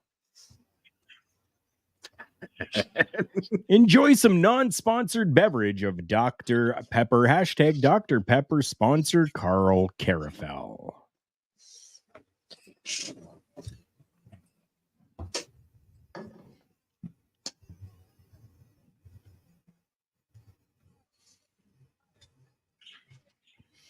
I decided to mess around with Canva a little bit today, and yeah, that's what I came up with. It's only one sheet of paper. I can't make it any bigger, unfortunately.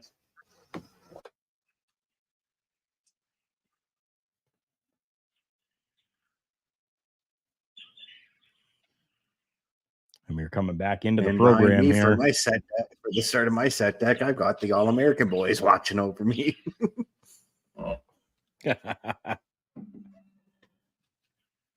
Still got to add my King Kong Bundy one up there and the poster that I grabbed today. So Right.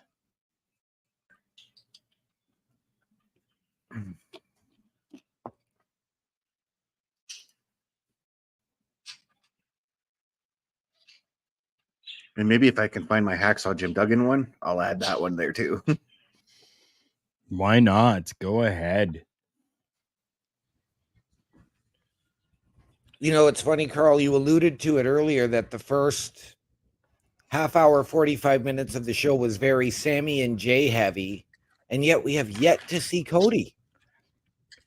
At all. Yeah. And so far, I'm pretty fine with that. Yep.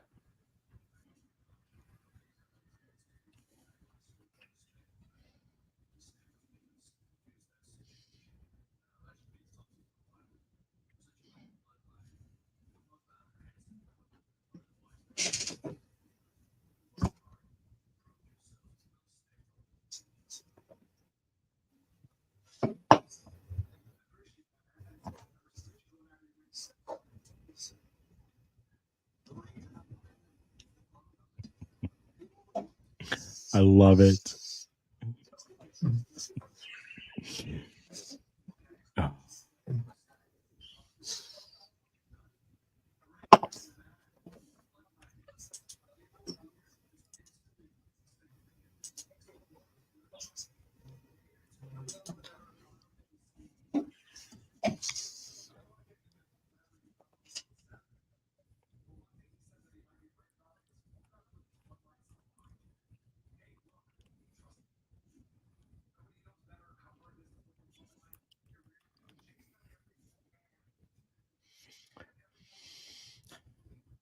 Again, more promos going on.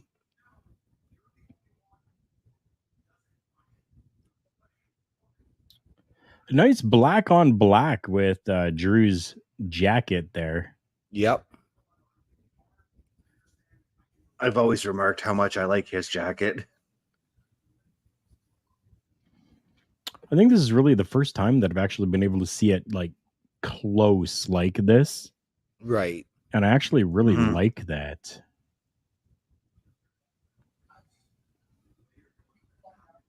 I like how that woman in the background's just been standing there doing nothing, like with her back to the camera. Right? Yeah. Every so often she's looking, it's like she's looking at her phone. She looks up every so often. Her feet have moved a little bit. I've been kind of just watching going, who is that? And is this going to turn into something else? But it didn't.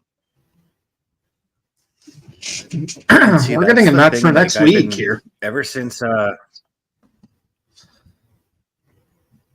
McIntyre versus Sami Zayn between for next Drew week. and Sammy, right? Yeah. Interesting. Yeah. Nice. And now we're going to get the Rhea Ripley versus Shayna Baszler match. So I was pretty much spot on with the timing. Which is around for the it. time. Yeah. As long as we don't go to another commercial while, Rhea stands in the ring for 10 minutes. We will. We got to find out when the Blue Jays play this postseason.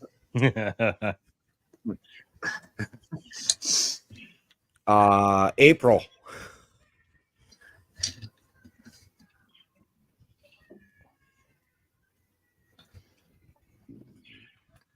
So, given the state of the women's division right now, do you guys think there is a runaway for the winner of the 2024 Women's Rumble? Because I personally think that it's anybody's ball game for that match. I've been hearing Bailey's name being tossed I tend to around, agree but with you, I don't Parrish, but think there's a runaway on that. I don't either. I You know tend what? to agree with you on that one. I've heard Bailey's name as well, but I'm going with Liv Morgan. Okay. I don't. But Yeah, I I don't. got to ask why. Just her performances in the Rumbles past and the way she's over with the crowd right now.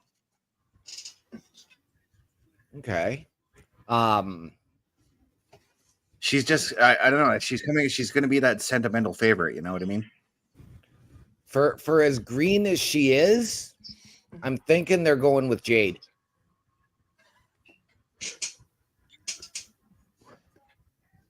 I don't want to believe that, but I think that's. See, the I way think they're she's leading. going to get. See, I think it's going to be Jade and Charlotte. I think she's going to get non-title. like a Diesel spot. Okay. I think Jade's going to get that Diesel spot where she's going to come in, clear house, and then somebody takes her down, and that person that takes her down will probably be Charlotte. Yeah, where you see a match created for Mania through the Rumble, but not necessarily the Rumble winner, like we saw with Triple H and Shawn Michaels in the past. Right. Yeah. And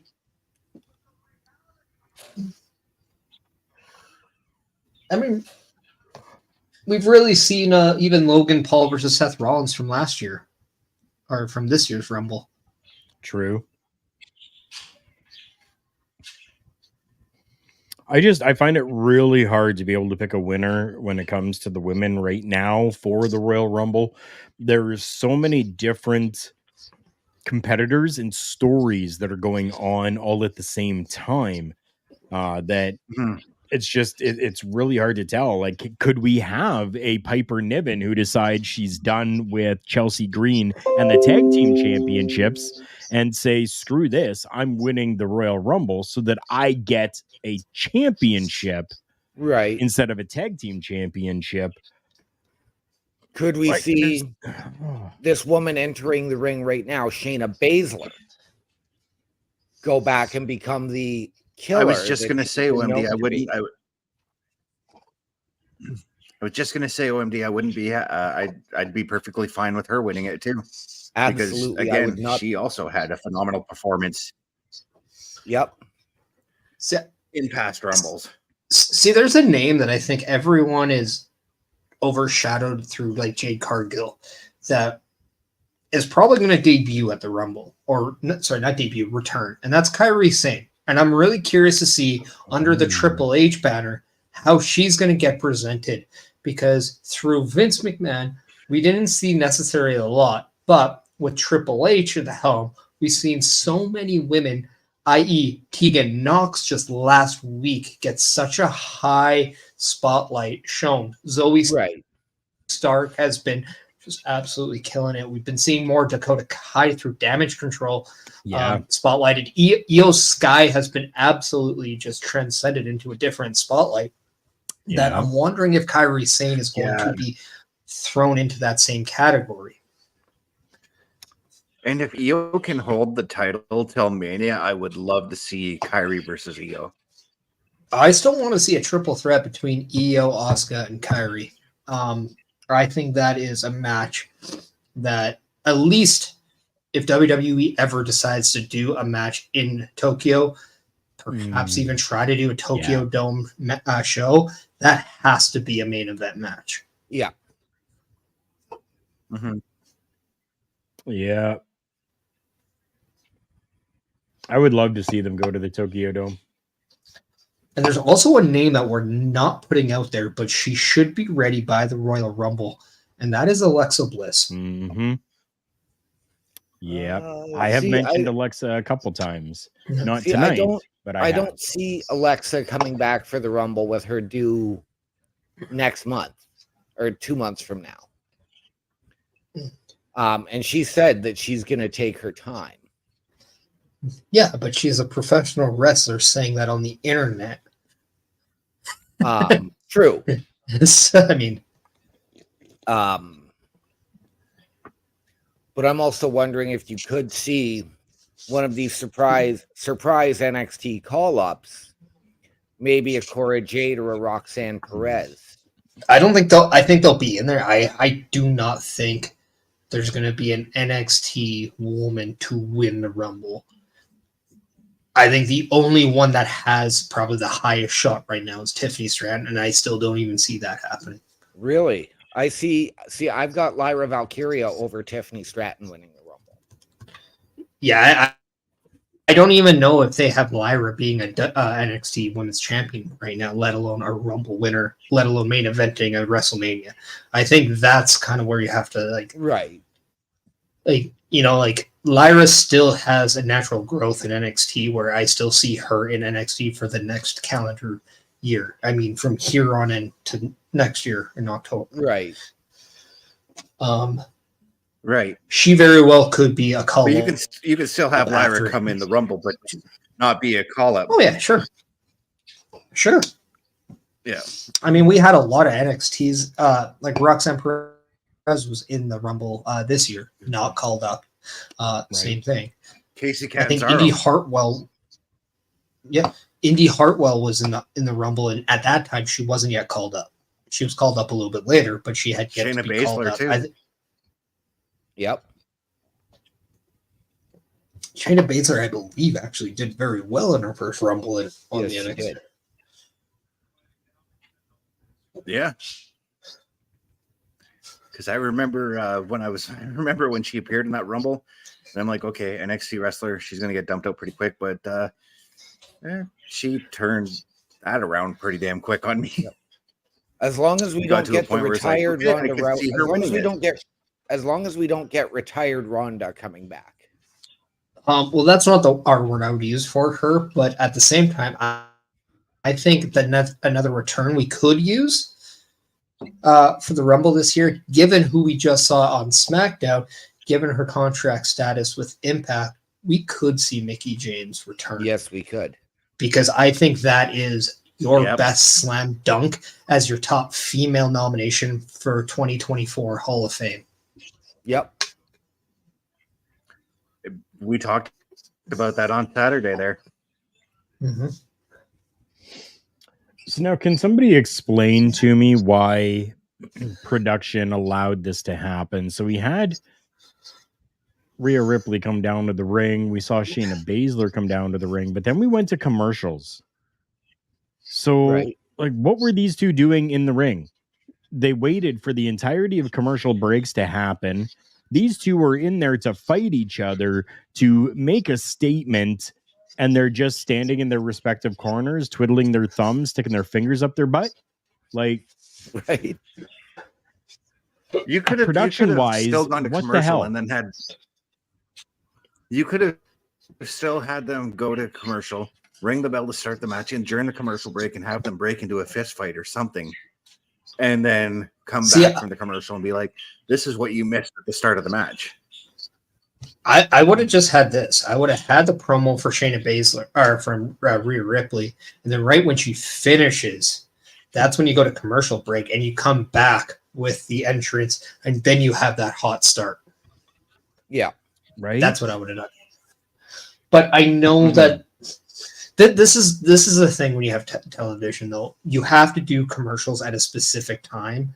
And I think sometimes it doesn't always work necessarily to how you want it to go. But I think at this point you just have to call that audible instead of just following the script per se. And that's just not necessarily what I think's going on. It's just more of a saying. These are two people that can easily just go with the flow. Yeah. Right. But these are also two Right. people who could easily punch the hell out of that referee and just start an all-out war between the two of them. Mhm. So how did we keep them at bay? This is the stuff that, like, for me, it's those little things, and this little thing right there is just kind of irking me a little bit. I mean, this is why, like, I wouldn't Or be you could have upset done necessarily with something Adam Pierce putting the narrative. It's like, look, if you guys do not wait until the bell to start going, you will be fine. This is a mandatory thing moving forward. I will fine you if you cannot wait to the bell to start your match. And I think that would be perfect for wrestling right now. It's no different from hockey when you go You out could on have the also pregame done, without like, your a, bucket on. You got to fine. Yep. Yeah. Chris, you seem to be lagging a little bit there, so I'm going to let you take the opportunity to get your thoughts out. Yeah. I was gonna say you could have done something like where Shayna chases after Rhea and then Rhea powders out for the commercial break. Something Or- could have been done. Yeah. Because this has Or been a even good have, like, matchup so far.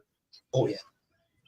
Or even get, like, Dom Mysterio out just to create that little bit of a thing. Because I would love to see Dom in the corner of Rhea, only to be thrown out. Right, but they did a Mhm. promo package in the back earlier where Dom asked, "Do you want me out there?" And Rhea said, "I got this. No, I got this." Yeah. Carl, I didn't see that. I wasn't here yet, so I know that's why I'm Fuck you, right? explaining why he's not there. I know.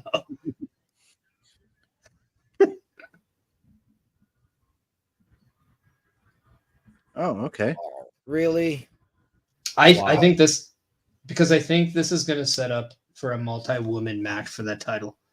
Whoa! Where, Yeah, I think there's. I think. Well, okay.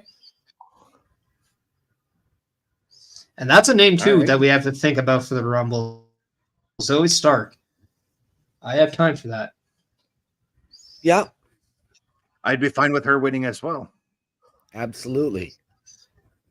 See, that's the beauty about the Rumble going into the Rumble right now is the amount of stars that can potentially win both And like men's we haven't and even the women's talked like Rumble. Nia Jax or Raquel Rodriguez right now, and those are two monsters when it comes to the Royal Rumble match.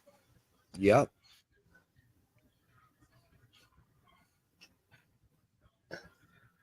Oh, geez. Okay. I like the non-finish Oh. here because I do believe that this is a match between Shayna and Rhea that you need to save for a big time stage. I agree. And The of course, match she's is going to go after beautiful. Nia. Give me Rhea versus gonna go Nia at after- the Rumble for the women's title. Okay. That is a match I would love to see at the Rumble. So how about Rhea versus Shayna November 4th in Saudi Arabia? I don't.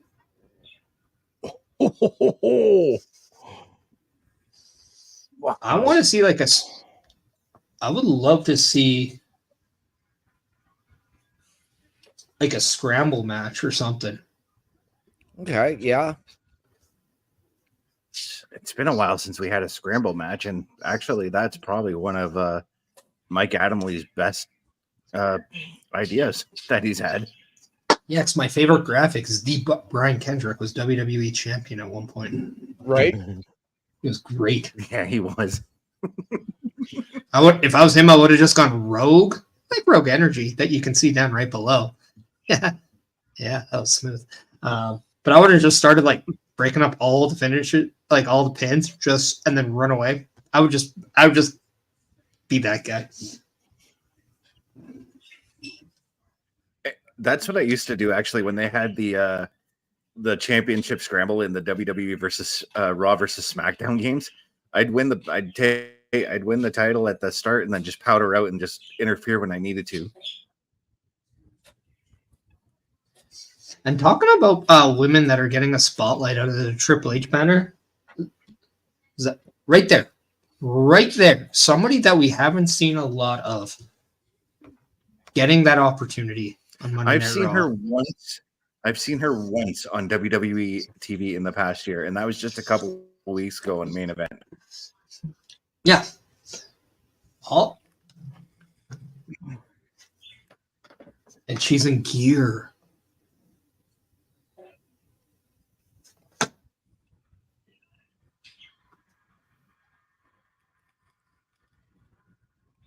Okay, so we now know. Welcome to Monday Night Raw. So I have to ask: Is Jade Cargill? I have to ask Jade Cargill: Is that genuine Muppet skin that she's wearing? She's got there. No, that's Smurf skin. I thought so. The cheaper brand, then. And here we go again. I called it the 10 o'clock hour. We're getting Gunther and Bronson, and then we're going to get the tag team titles. Yep. Now, I'm going to put this out there. Charlotte Flair is getting a championship match this coming Friday. Yep. On SmackDown. We've seen the tease between Jade and Charlotte. Right. Could we see maybe this beginning the foreshadow of that for a championship match now at WrestleMania? Or could we see some little shenanigans happen in between? I think we are going to see some shenanigans. I think you're going to see Bianca make her return on SmackDown this week. Okay. Totally forgot she was even gone. Yeah, because she and Montez have their reality show that they had to finish shooting. Yeah, but Montez has been on TV. Yeah. Bianca was given some time off because she had asked for time off. I think it had more to do with that.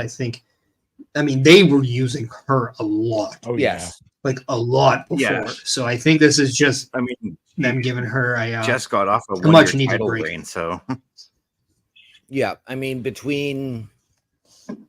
with everything that she's had going on, I think you see her make her return. And that's whether she's going to come back as a face or interfere in that match. Right. And then, you're going to set that all up because we've had that foreshadowing between Charlotte and Jade on SmackDown last week. We had Jade's appearance on NXT. Now tonight was her first night making an appearance on Raw. Right. So now I gotta ask you guys something. Go ahead. Because I heard this on the weekend and I actually liked it.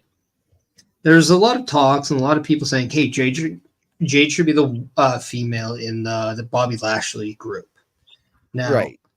For a second, let's put it out there that it's Bobby Lashley, Street Profits, and then Jade Cargill. And what if Jade Cargill decides to target Bianca Belair as her first feud? This could allow the Street Profits then to be upset, especially Montez Ford, because they're targeting his wife. Right. Therefore, they decide to leave unless Jade stops. Right. Thus, bringing up Trick Williams and Carmelo Hayes to replace the Street Profits in that, only for the Street Profits to align with Bianca, and then maybe add someone else to go up against the Bobby Lashley, Jade Cargill, and Trick and Carmelo. I'm gonna put this one out there. Could we also see, instead of getting that match, because I'm hearing a lot of people wanting Bianca versus Jade at Mania, which not a good idea for this first Mania for Jade. Could we see Bianca and Jade team up and go after the women's tag belts to allow Jade that? See, preferably, I would like that. See, I don't know if Jade really needs a lot of time to learn as much as people think. I think in WWE, I'm going to throw this out there. If Bad Bunny can get through a match, if Logan Paul can get through matches with Roman, you don't think Jade can get through matches with some of these people? Jade was levels ahead both these people right now than when they first started. I think Jade is going to be able to hold her own. I think there's going to be glimpses of, okay, room to grow, but I think she's going to be just fine. See, especially at the PC now that she's at the PC all the time. Yeah, see, I've always alluded to Jade as the female Goldberg. Let's roll it back to Mello and Trick, though, because they're already teasing a breakup between the two of them on NXT. So, yeah, but what happens on NXT can be not always the same thing that happens on the main roster. Although I do think there's going to be a lot more. What's the right word? I think it's going to just be a brand. Like it's not going to be that way anymore. But I do think that maybe we get the tease, and then we get maybe one match, and then after one match, they're just like, okay, what? We got it out. Yeah. We're just like we're brothers, right? Yep. We get heated up. We have one fight, and then boom, it's out. Because how many times do the Hardys do that? I could even see them doing, bring Trick up for a match. First, all of a sudden, he's getting the crap beaten out of him by Lashley and the Profits. Mello comes out, makes the save, and then, of course, you have that tag team battle with, as you then alluded to, them targeting Bianca with Jade to lead to that split and addition. But until we go back at that, we are getting the Reigns General. Yes, we are. With a huge pop from the crowd. So it seems to me that Gunther is going to be the babyface going into this match. I've been wondering all week who would be the babyface in this match. Yeah, I mean, your best bet on that one is to always go with who is more established. Yes. And Gunther isn't hated based on what he does. He's hated because of who he goes up against, necessarily. He is respected all the time, though. It's why I still believe Gunther should be the guy that takes the title off Roman. I think it should be. I would not be opposed to that. I think it would be great. Like, I also wouldn't be opposed if he's the one who takes it from Seth. Right? If Gunther takes it off Roman and then Cody is long-term the guy that takes it off Gunther, I have no issues with that.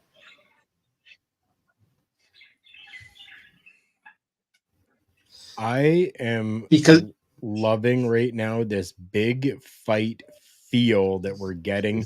The lights dimmed, Samantha in the ring to announce them, not just down on the floor, but really putting a prestige onto this Intercontinental Championship and the matchup itself.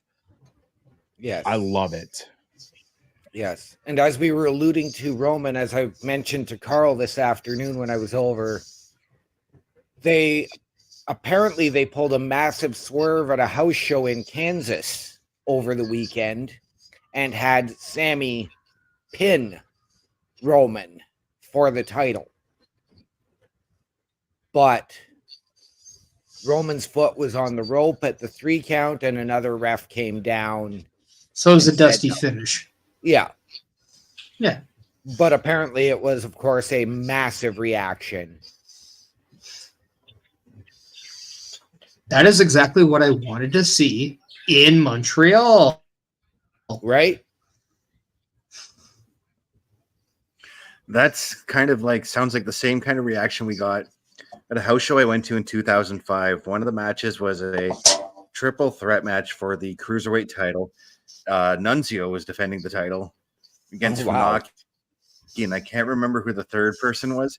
It was a three-way dance, actually. So you had to pin to eliminate. And Funaki got the first pinfall, and the crowd was confused at that. So we thought Funaki won the Cruiserweight title. And there was a huge pop for Funaki at that Right. point.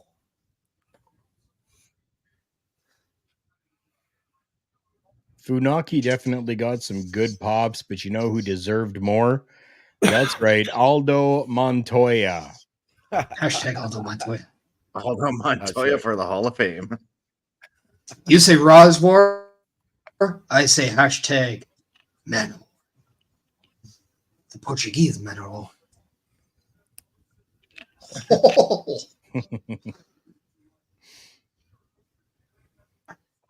Hashtag Aldo for Hall of Just Fame. ran him down like a friggin' freight train. Yeah, huge avalanche in that corner there. Very different to see Gunther getting like beaten.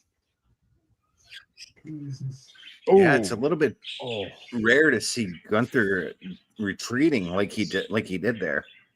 yeah.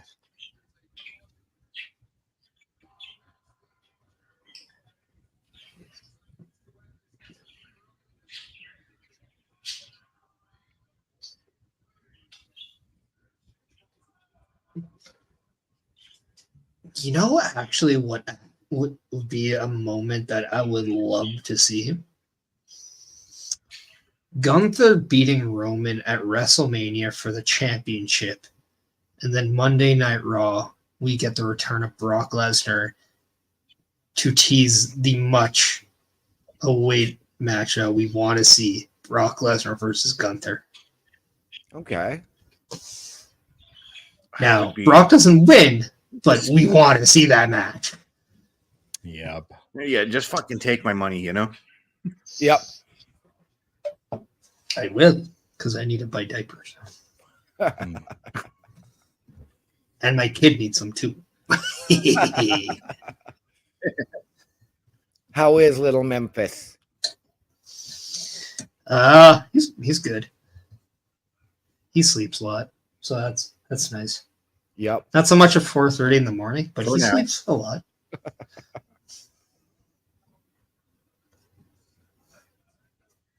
He snorts a lot, which is hilarious. Right. Right.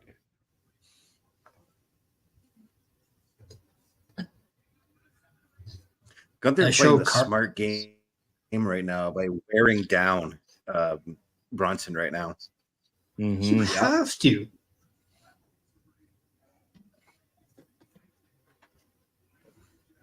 You absolutely have to with a big guy like him.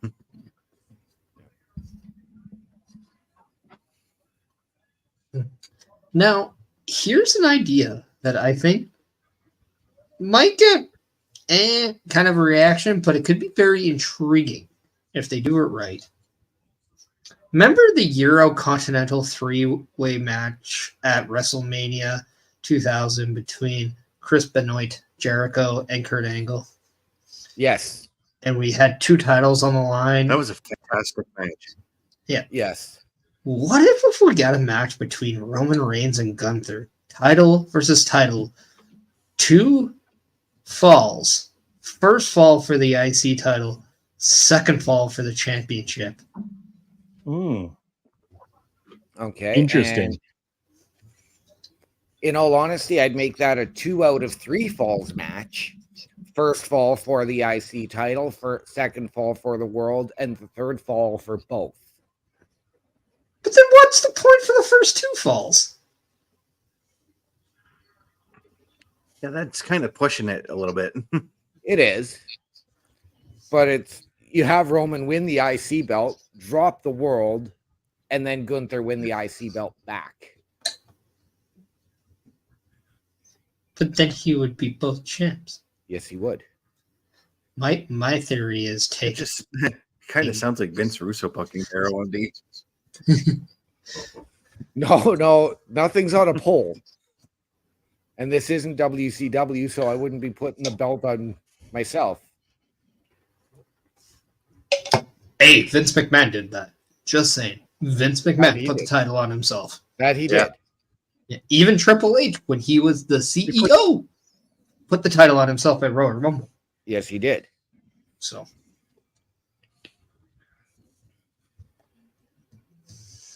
And let's be clear, Vince put 2 world titles on himself. Yes, he did. yeah, but we don't count the ECW one during that thing. No, that we don't. But I would like to see Bronson Reed come out wearing that old silver ECW title. Why? The original one was so much better. I agree. But one of the Yeah, it things that I would like to see, and I've said this for a long time, is for these bigger guys like a Bronson Reed, and it would have been better back when we had Taker, Kane, Big Show, Khali, all of those guys, is a super heavyweight title. Now we've heard, I'm sure we've all heard the rumors that, You're taking away one of the best story narratives, and that's the David versus Goliath. True. But I mean, I'm one sure of the we've all best. heard that, with the sale and the takeover, you could now see weight classes coming into WWE and possible I think that's trios just titles. people's. Yeah, no, I mean, I hope you can't really do weight classes. You could, but it doesn't fly. They tried with 205 Live.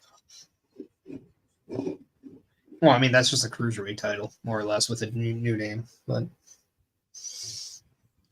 that's exactly how it. Well, I mean, it was called the cruiserweight title. Yes, it was. I guess it wasn't even called the 205 title. It was still the cruiserweight Right. title.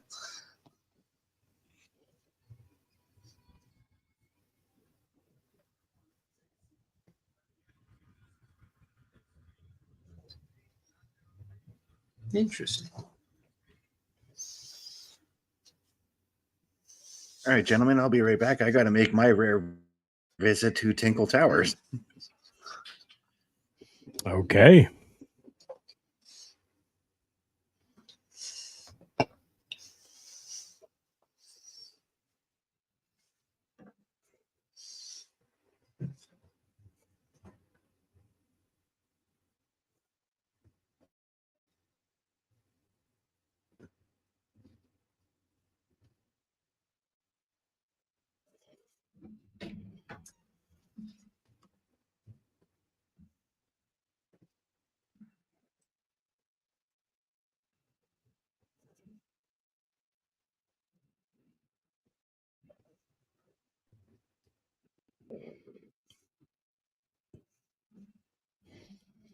I know a lot of people are going to say they want to see Bronson Reed versus Bam Bam Bigelow just because of the throwback that Bronson Reed does for Bam Bam.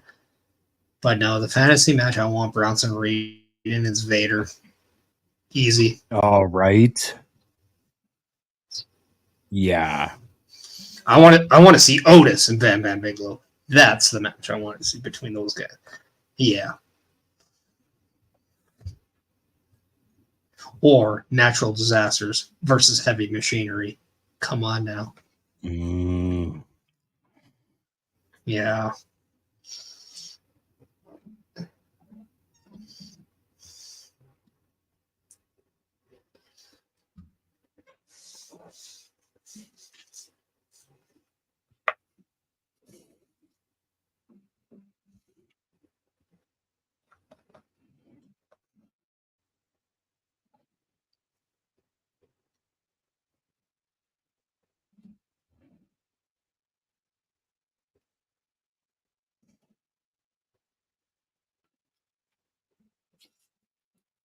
Oh, man.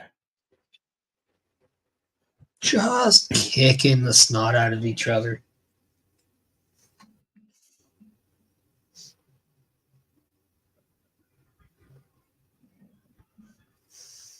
This is awesome.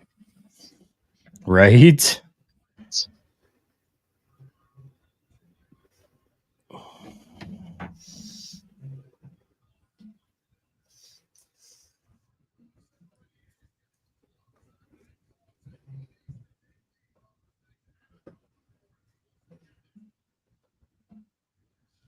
Okay, I'm gonna throw this out there because this is kind of something I just kind of in my head. How about a title versus career match at WrestleMania? Okay. Gunther versus Sheamus for the Intercontinental title. Sheamus puts his career on the line to go up against Gunther for the IC title. And that is the match where Sheamus becomes Intercontinental Champion. I can get behind Finally. that. I can get behind that.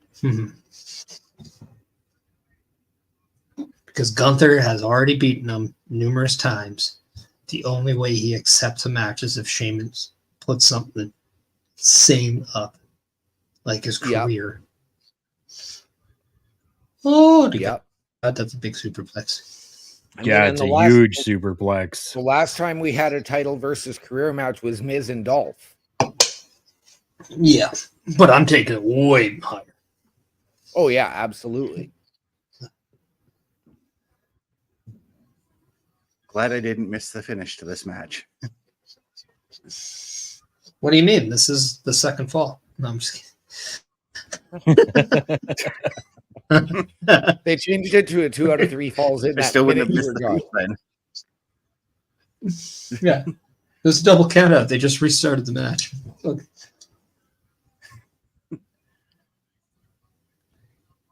Oh, they're going to kick out of both splashes. Yeah. I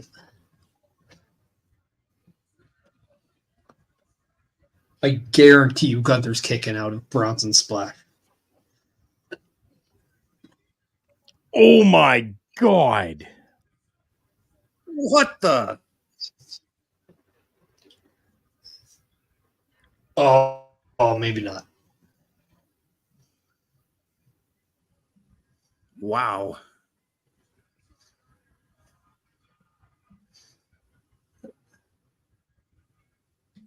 Wow. Now, isn't it weird that in only just over a year and a half, Gunther has put himself in the same category as Roman Reigns as a champion of Right? who is more dominant and who actually can beat him for that championship? Right? Yeah. We may be laying the seeds for Gunther to take on Roman at Mania. As you had pointed It's out already, possible. Parrish.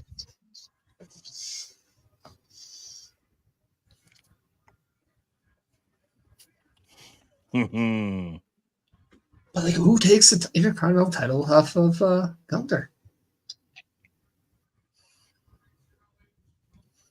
The Undertaker.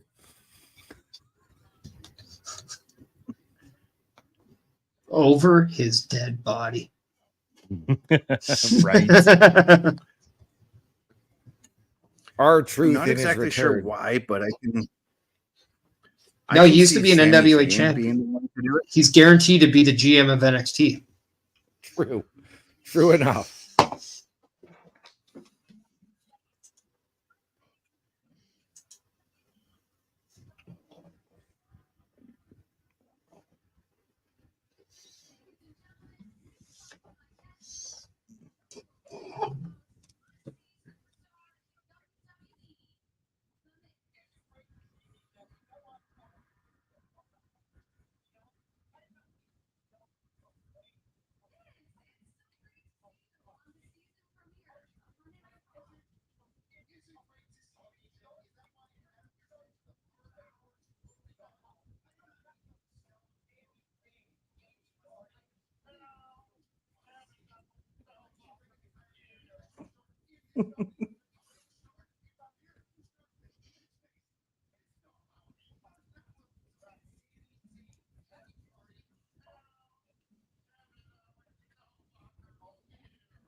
Eh.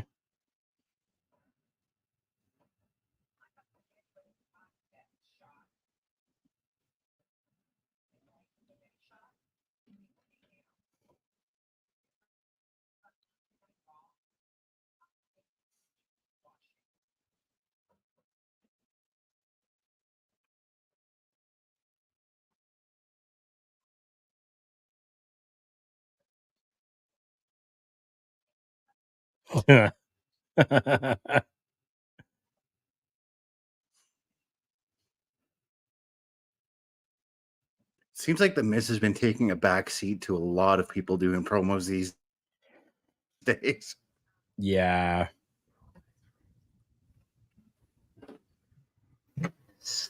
I think it's done intentionally, though. Yeah. I actually Yeah. would love to see The Miz do a run in NXT. Yeah.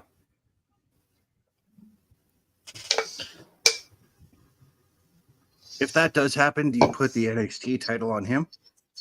Yes. Yeah. Yeah, of course I Yes. do. Hands down. How much more sympathy would Ilya Dragunov get if The Miz squeamishly gets that title from him? If The Miz somehow squeaks his way to the breakout tournament and wins the title, come on now. Right?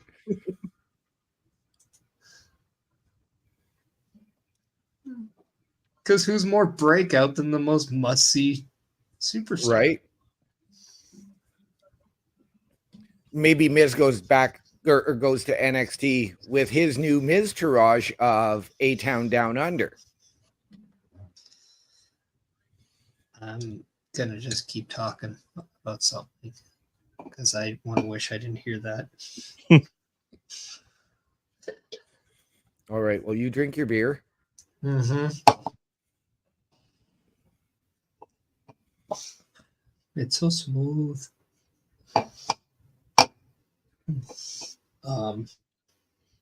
I actually kind of would like him to form a group and maybe become the figurehead of Meta 4. Okay. I could see that.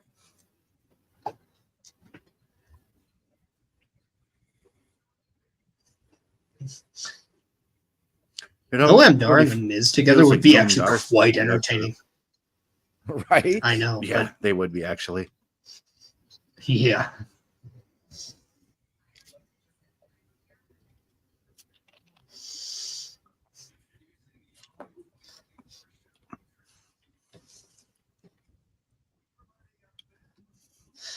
Also, it'd be funny just on a live show if Shawn Michaels just super kicks The Miz because Miz just keeps running his mouth. Right?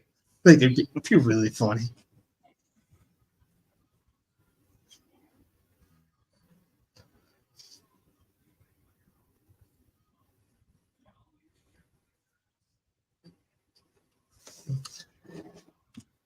What I have to say about that commercial will definitely go in the private chat. Dr. Pepper, Dr. Pepper, Dr. Pepper, Dr. Pepper.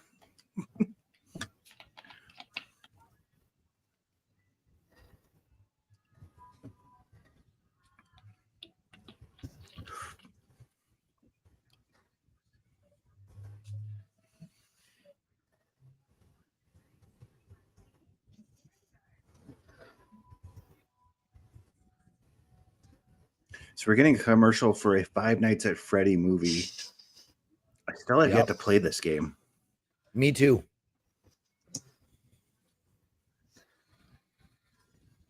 It's a pretty cool game. I like it. Okay. I've watched people play it and it freaks me out at the same time. So I'm very intrigued. Right? The fact that there's 5 of the games.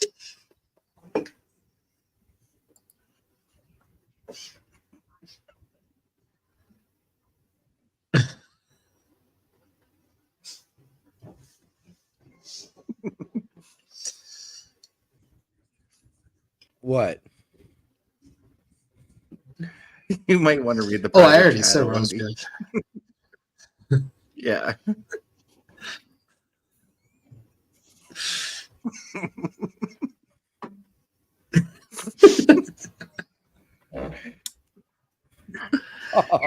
Can't say we don't have. Speaking of jerseys, I gotta ask, why are you wearing a Chargers jersey and not a Saints jersey? Because the Chargers are playing right now, Okay. and they have a better shot of winning than my team did on Sunday. So, Yep. Whereas my team won on Sunday. I mean, granted, we ironically played enough, the Carolina. game is 10-10. Yeah, no, I was actually going for your team. The best part of about my team losing on Sunday is that everyone else in the division lost, so it's a wash. But yeah, Rhea Ripley with Adam Pearce on right now.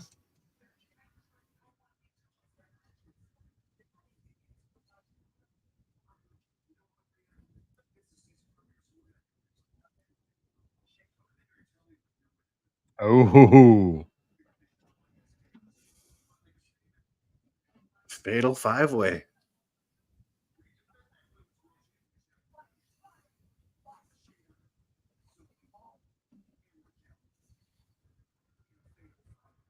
Oh, here's.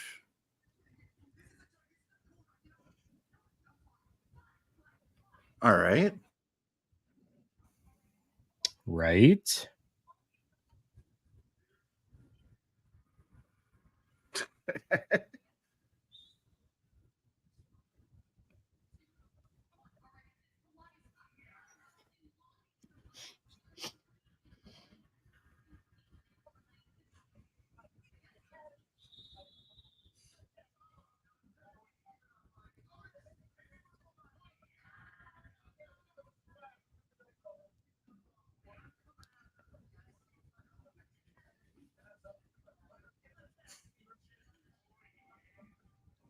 Getting the everything moving again.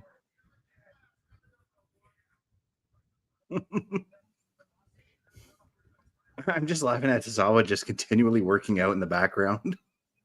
Right? Everybody's got the hips Just- going. Total.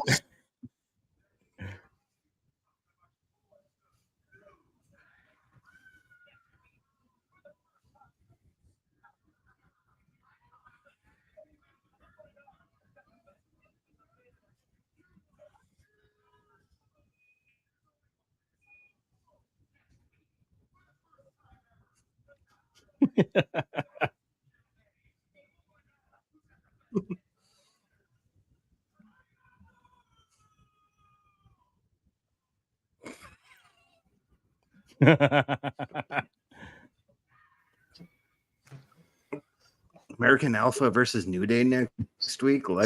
I'm looking forward to that. Yep. You know what my favorite part about that promo was? Tozawa? Kofi didn't talk. Kofi just didn't talk. I don't know what it is about Kofi, but I just don't care when he speaks anymore. Right?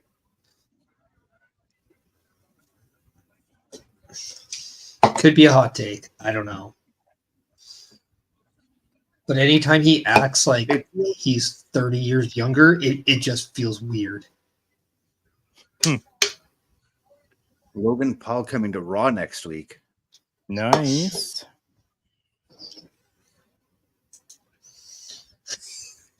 He should have a tune-up match for Rey Mysterio with the Intercontinental Champion. That would be great.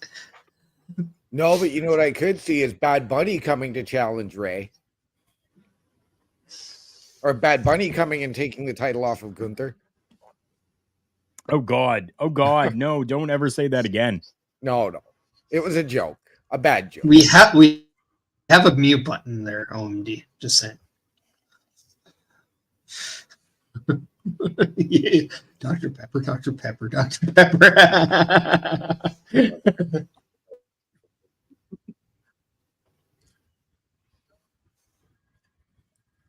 So main event time, boys. Yes, it is. With half an hour left.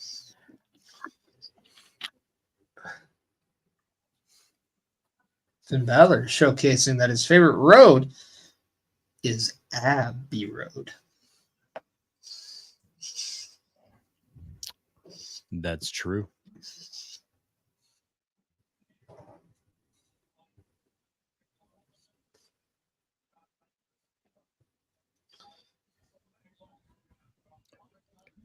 Huge tag team championship matchup. Cody Rhodes and Jey Uso taking on the Judgment Day is coming up next on the season premiere of Monday Night Raw. Yes.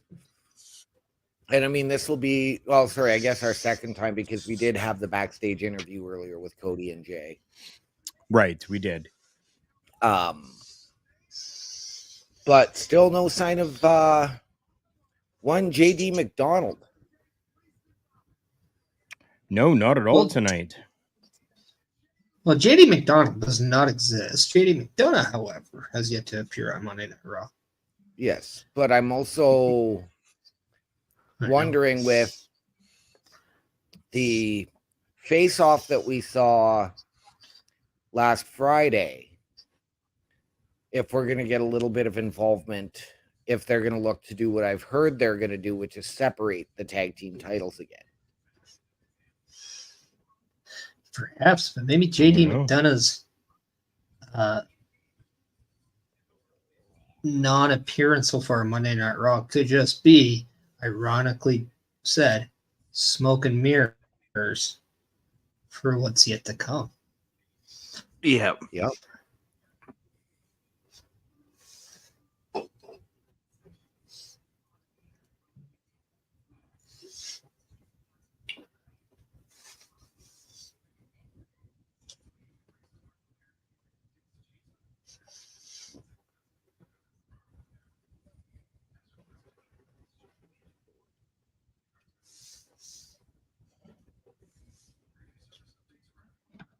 Okay, I'm just going to say this. If I'm going to see so many Harvey commercials, can Harvey just go on Skip the Dish, please? Just please. Right? I would like the Parish Burger right now. Mm-hmm. That would make my night Could a swear beautiful thing. See, unfortunately for us here right now, Harvey's has closed for the night.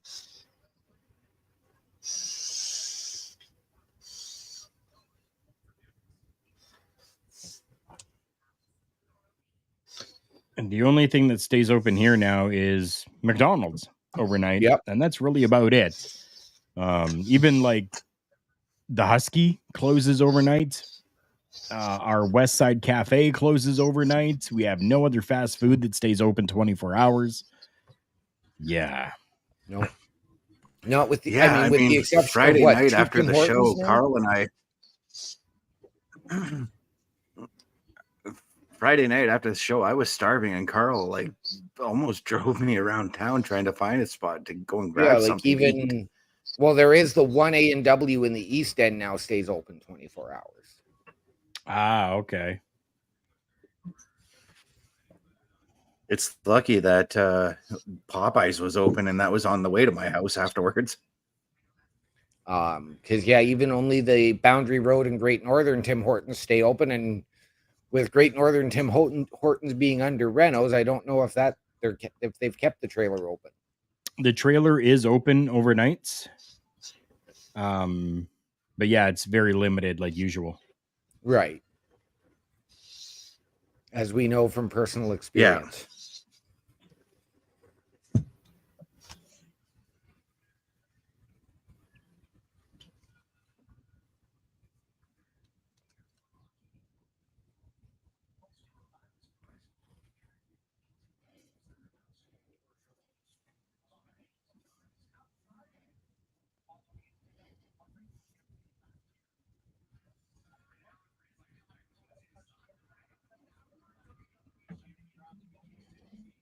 That's cool. That's real cool. Yeah.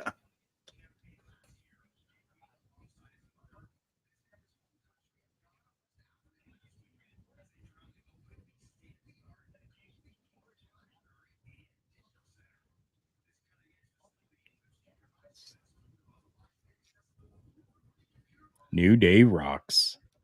Yep.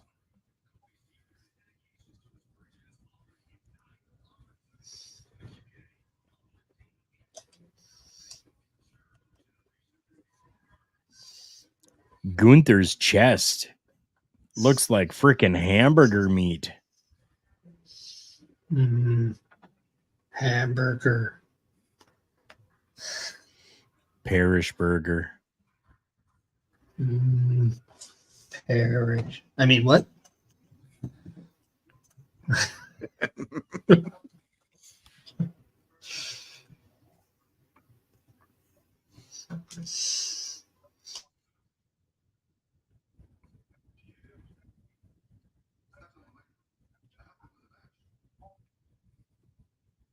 Ooh.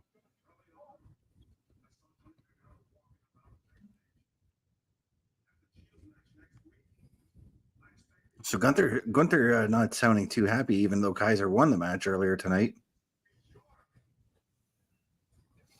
Not sounding happy at all. Jeez. But he did win because of Giovanni Vinci. He didn't win it on his own. And maybe that is what Gunther does not like, because Gunther won his match on his own. True. Right.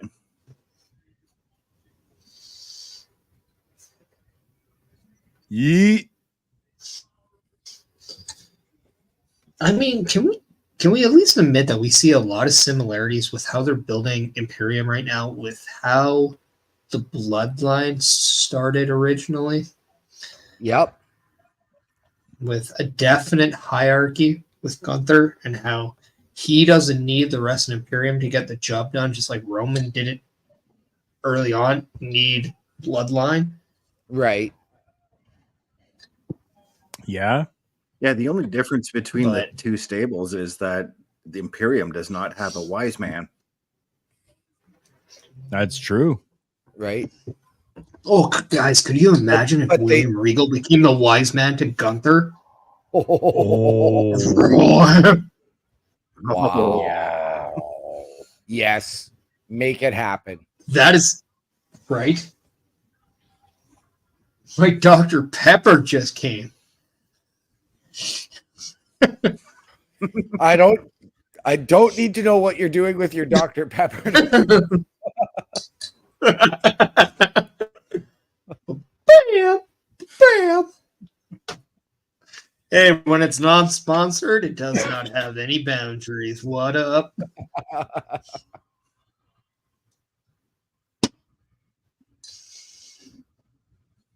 Dr. Pepper, get your shit together and sponsor. All right, come on. Right? Like you get like the easiest amount of advertisement here, and it's completely free. Right? All Carl wants is just like, a little sponsorship deal, some free Dr. Pepper here and there, just so he can plug the product. I mean, what you guys got to lose? I mean, I'd even get a little stand over here, and I'd put like a little beer fridge there, right? Dr. Pepper beer fridge there. Like, come on. There we go. I mean, we're just trying to rock out with the DP here on the Monday Night Raw watch vlog. What's so wrong with that? You can rock out to your DP. Dr. Pepper, Dr. Pepper, Dr. Pepper, Dr. Pepper. See? Chris Best gets it. Speaking of DP, Damian Priest is looking really good tonight, looking to get back that WWE Undisputed Tag Team titles. That's right. You didn't think I had a segue, but I'm smarter than the average gummy bear, and I'm there. Yes. They're definitely going to try. Will they succeed? I guess we're going to find out. It's probably after a commercial break. Maybe. I don't know. Hopefully not. Right. Samantha is already in the ring, so I'm hoping that this is just going to flow and we're going to get right into the matchup. We're probably going to get like 3 minutes into the match and then go to commercial.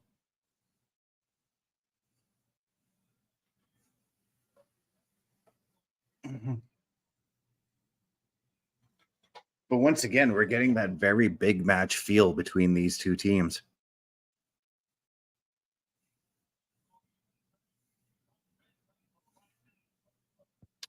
And the mention that Cody Rhodes has been acting as like almost GM over on NXT for a couple weeks and going to be there again tomorrow night. Really? with I a did not big see that. announcement, apparently. Is he taking a Another page one? out of I mean- Tony Khan's playbook? Yeah, but I'm people sure it's care about probably what he bigger says. than what Tony can do. But maybe he's introducing the teams for the Dusty Cup. That's what I'm assuming. Yeah, because I mean, I last still week wanna everybody see- went up to Cody and started laying their claims for the tournament. So Yeah. I still want to see the winner of the Dusty Classic get a shot at the undisputed tag team titles that he that's what I holds. mean by they were laying their claims. They're like, when we win the tournament, we're going after you guys. You know. It could be that Cody's going to say, we will defend our tag team championships against the winner. Imagine if they open up the Dusty Classic to not just NXT, but you can see maybe some tag teams on the main roster doing. That'd be interesting as well. Yep.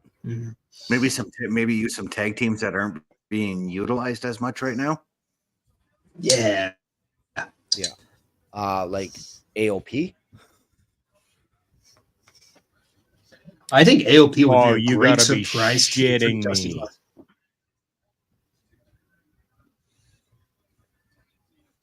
Introductions happen, Right and at the now bell these ring. guys are in the ring, and we're going to a commercial break. Seriously?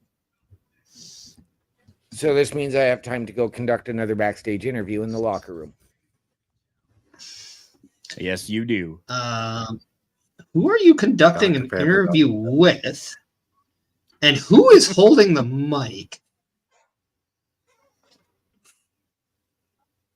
Oh no, I get it. He's interviewing John. Okay. Yeah, no, I get it. Yeah. Mr. Chris Best, Okay. please Mr. check. Carl Carothel. Please check the Slack messages.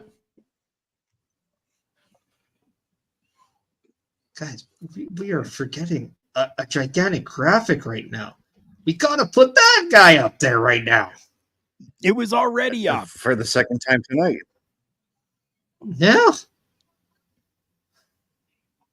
Just saying, it has to go up every time he goes, right? Isn't that the gimmick? I guess it is. I Mr. love Chris it. Parrish, check the Slack chat as well. That is fucking awesome. Oh yeah. No, I did see that. I do like it. Okay. Did you see what I added you on Slack there, Parrish? Yeah, I saw that like 3 days ago. I did not want to. I sent you that this I afternoon. did enjoy it though. I know, but I saw the sent you video it this afternoon. before. Oh, okay. I know you sent it to me, but I've yeah. I have a sleeping toddler. I go on the online stuff a lot.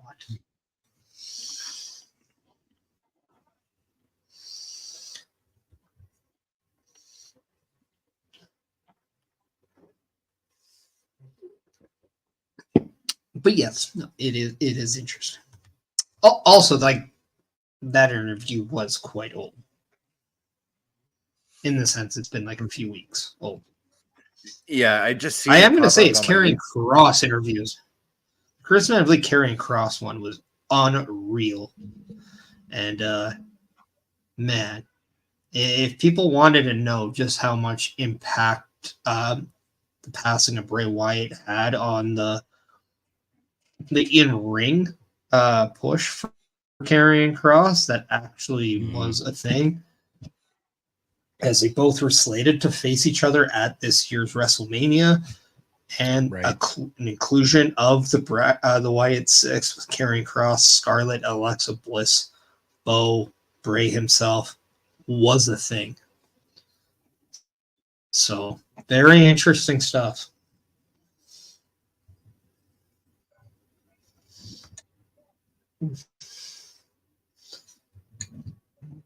Yeah, needless to say, though, you might not like that commercial break, but the beginning and the intensity to that lockup and getting in stayed. So Yeah, I kind of It like. I did. kind of like that they were dancing like they were just like, "Come on, ring the fucking bell so we can get started here." You know.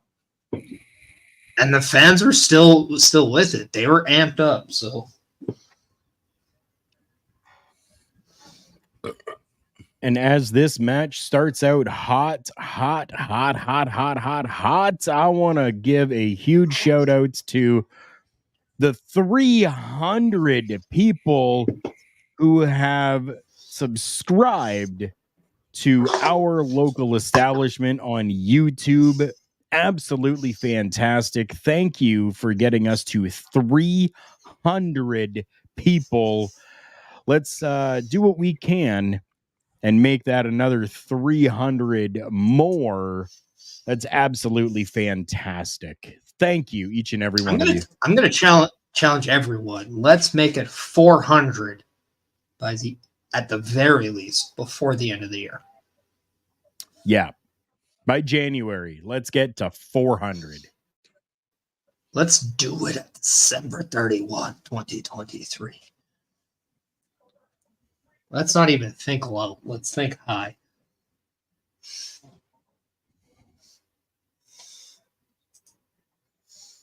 Also, people, if you're on the YouTube side, please give a like, give a subscribe, give a share, give all that good stuff, because it really helps us out and it really does us a solid.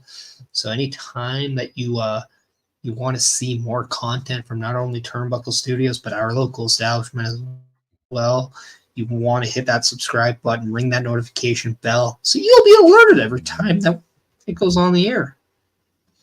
Trust me, sometimes it's okay to have a little bit of nudge and be like, hey, what you doing? Don't you know it's time to watch some stuff right now? What in the heck are you showing us? You're showing us a feed of us. Wow, it's like Inception going on. Showing that he's got his phone tuned into us. Yes. Giving you people an example of what you need to do on the YouTube side of things. Oh, nice reversal. Ooh. Yeah. This match is just, they're going balls to the wall on this one. Balls to the wall, man. Too close. Yep.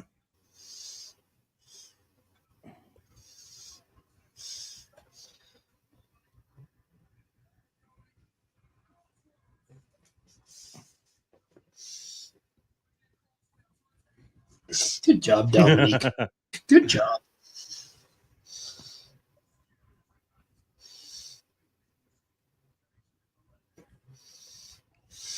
Ooh.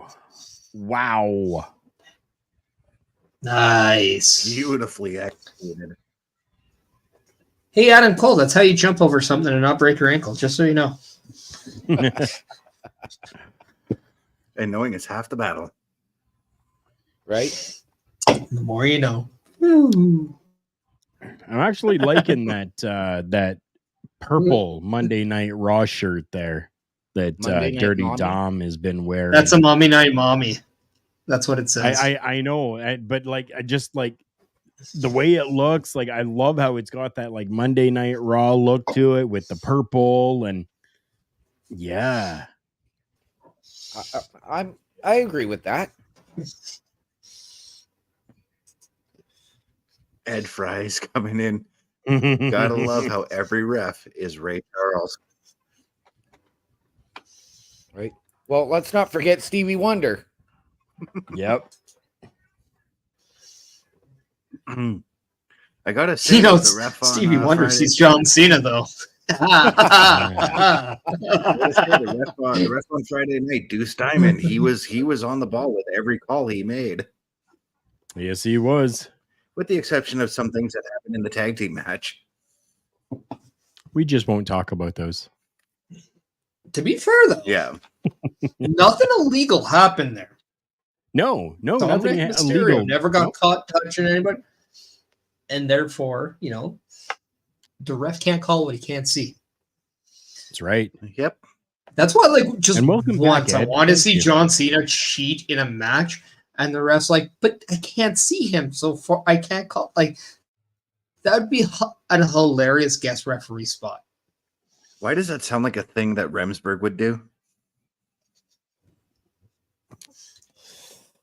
Fuck the Remsburg. We're talking good stuff here. Fuck the Remsburg.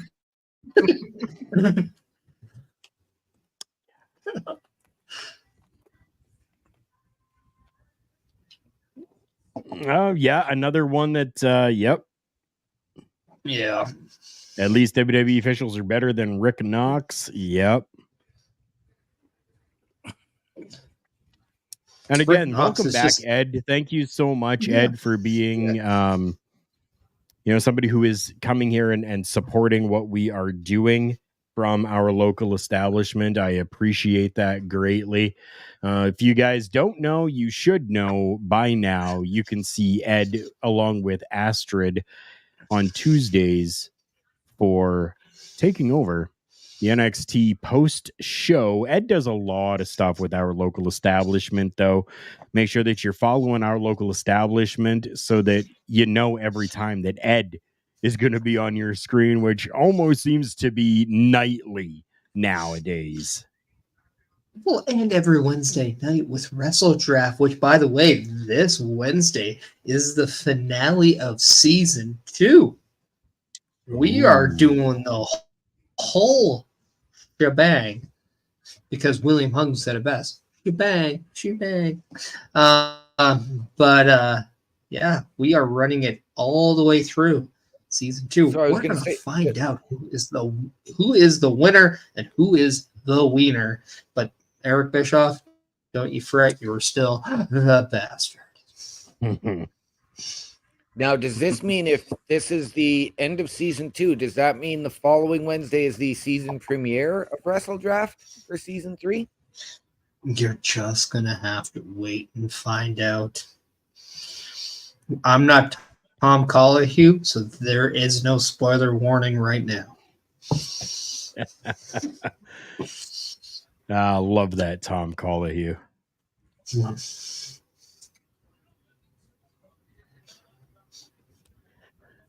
Main event, Jey Uso trying to will Cody Rhodes over for a tag as Damian Priest goes and gets a tag as well. We now have Jey Uso and Finn Balor in the ring, the two fresh guys.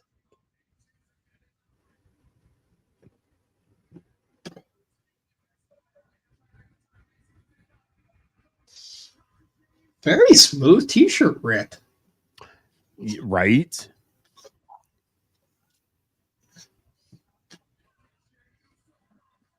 Was better than a Hogan shirt rip. Right? Let me tell you something, brother. Carl, let me tell you something. Mean Gene. And Ed coming in saying 3 times a week currently. Yeah. Yep, because he does the takeover. He's on Wrestle Draft, and he does Marvel Talks. Yeah. Where Ed him telling and us that Tom Andre had a- talk about season 2 Oh, of yeah. Low Key. Him and Andre C. Andre Z. That Canada. This is the dude. Andre you can see. Yeah. Ed is saying that Tom had a great video about the WWE sale to Saudi that never happened earlier this year. Nice. Yeah. So you're he saying, put out Ed, a it very was a good video what where if? he ranted and talked about it. No, he talks about how Yeah. it was false Yeah. reported. I know it was something that we discussed, you and I, Carl, on Turnbuckle Talk with, because it came out as soon as it was announced that WWE was going up for sale, that all of a sudden, like the next day, it was done. Right. We had a kick out. Yeah, we did. We had a huge kick out. Huge kick out. Wow.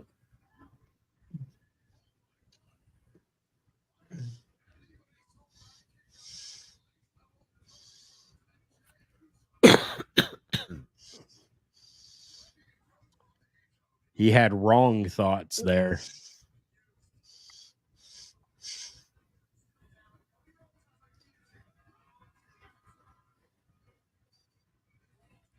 Yeah, we're getting at the end of the show. Who needs the announcer's table now? Right? Yeah, Damian Priest clearly showing that he is not an Apple guy because F those iPads. Oh, hard hit.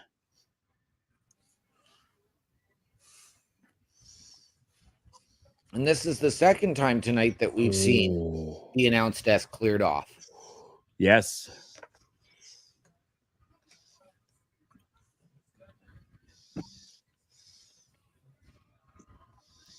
Very true, Ed. They did at least wait until the main event to possibly destroy the announcer's table. Right? Yeah, because I was going to point out they cleared But how out the many- table in the Nakamura Ricochet match, but they didn't use the table. No. But how many times have we seen them destroy the announce table early only for it to be back to fully intact the next hour? Right. Yeah, I actually used to like when they destroyed like the table early in the show, and then the announcers would be stuck with no table for the remainder of the show. Right? Right. Yeah, I remember that. Carl, here's your favorite camera angle. Yeah, I love this angle. I love this angle. Oh, gee.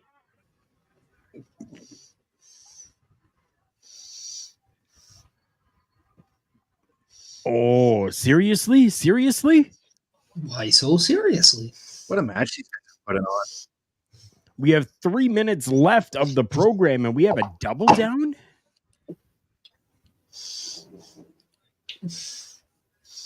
Are we going Are to we be getting going an overrun, over? maybe?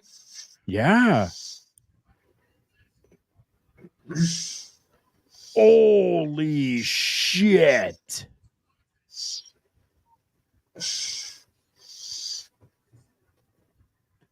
I mean, I've heard of Cody Rhodes in an announce table, but this is ridiculous.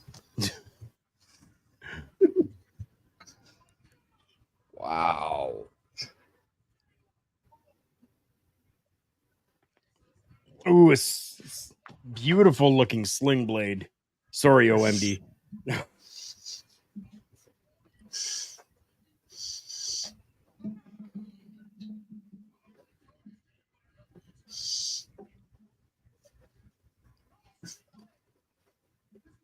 Okay.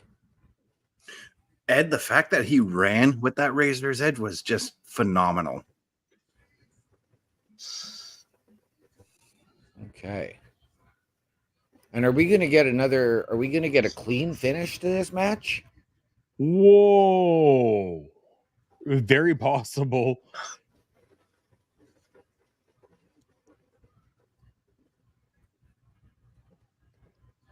What? Oh, what?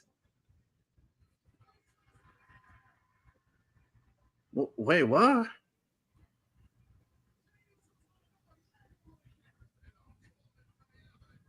Why?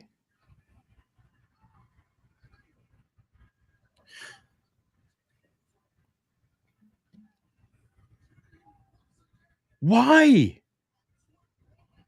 Wow.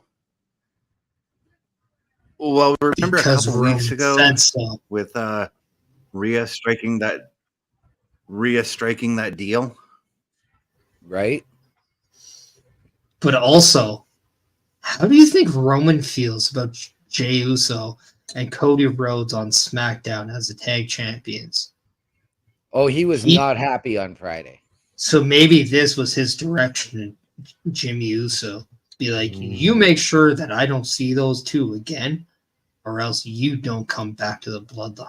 Well, there was talk of them splitting up the tag titles, and we had that rather intense confrontation on SmackDown. So I was going to say, like, do we see Jimmy and Solo win the SmackDown tag belts from Cody and Jay? I'm just shocked that it was Jimmy Uso and not JD McDonough. Right? Yeah, that would have made just a smidge more sense, you know?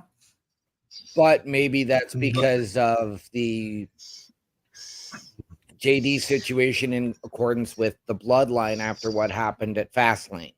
Yeah, and we do have Kevin Owens on SmackDown now, so there is a correlation there. So if this is leading into War Games, we still could see some attraction there.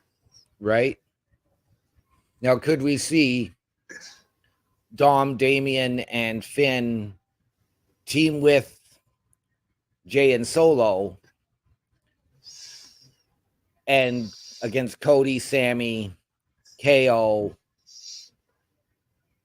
Jay, and Drew, with that solidifying Drew's heel turn? Or do you put LA Knight onto that team as the top? I think LA Knight's going to get the title match. I think that's where we're heading. Yeah. Okay. I think we could see. We also have to think that AJ is still somehow here. Because remember, AJ is the odd man out here, as he was taken out by the Bloodline as well. Yep. Right. So maybe AJ could be that fifth man. Right. Yeah, that's possible too. Jeez. Yeah. It's the beauty of the wrestling world, right? That we're in right now. Is there's so many opportunities, so many options that we can explore. But this is the beauty of the storytelling we're seeing, because there's so many interchangeable parts to where it does make sense when it comes to fruition. That is something that I do believe WWE is head over tails with any other promotion, because they have set the seeds in place here, and they also bring you back to it. Yes. Right. Ed's coming in saying Judgment Day versus Cody, Sammy, Jay, and Trick Williams? Question mark. I can see Trick because of his issues with Dominic. Yeah. Yeah. But you could also. But I also am kind of. You could also put Dragon Lee in there. Well, Trick has had more of a feud with Dom than Dragon has, though. True.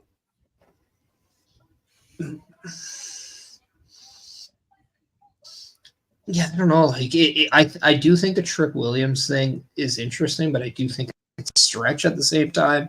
Yeah. Simply because, do we have Trick in that thing or in that scenario, or does maybe the company rather have Carmelo Hayes up there instead of Trick? Like I don't know. Like it makes sense, but it's also a stretch in my opinion. Right.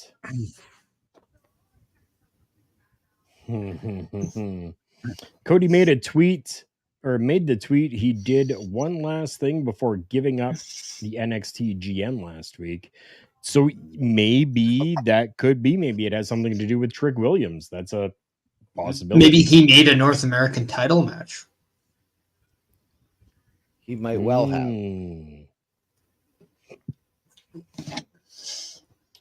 Very, very possible. Because given what we saw, could we not see Sami Zayn and Dom at any point?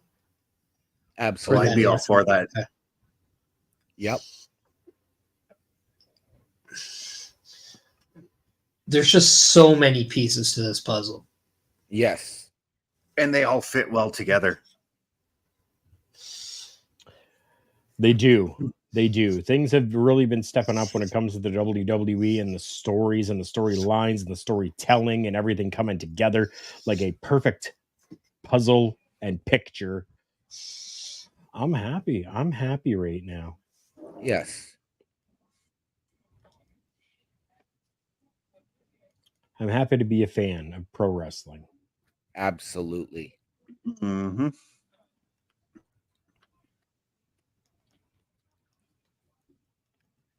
So it sounds like everyone has been in agreement that they are happy with what has happened here tonight with Monday Night Raw. Before we get out of here, we are going to allow everyone to kind of talk about themselves a little bit and plug what they've got going on. Let's start with Mr. Chris Parrish. Where can the people find you, my friend?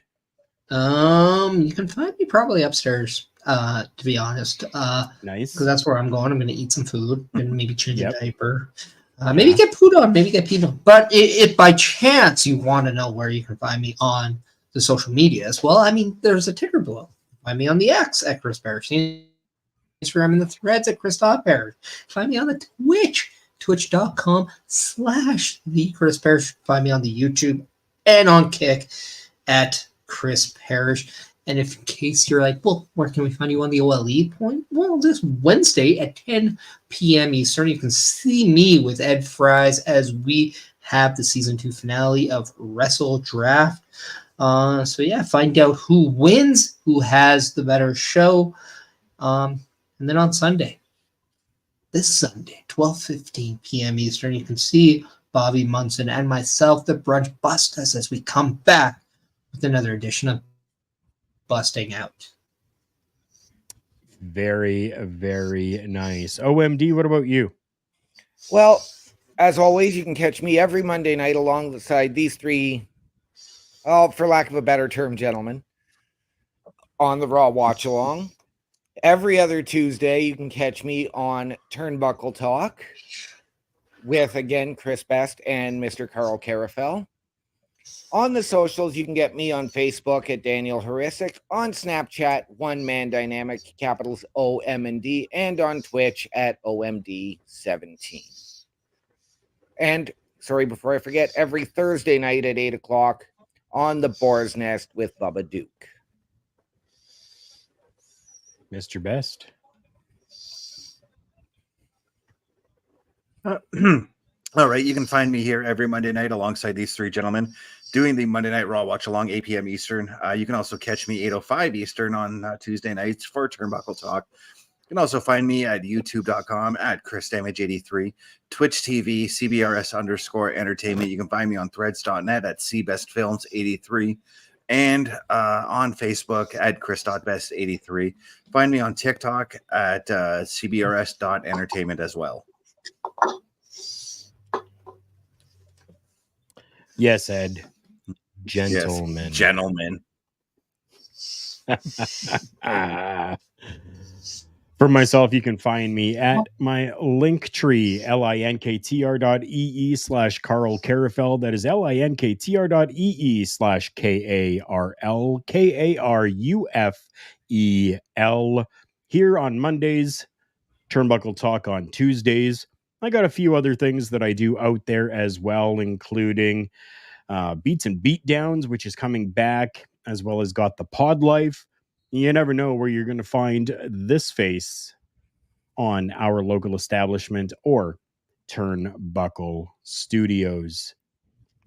For Chris Best, for Chris Parrish, for OMD, I am Carl Carafel. Thank you all so much for joining us here, and we will see you all next week.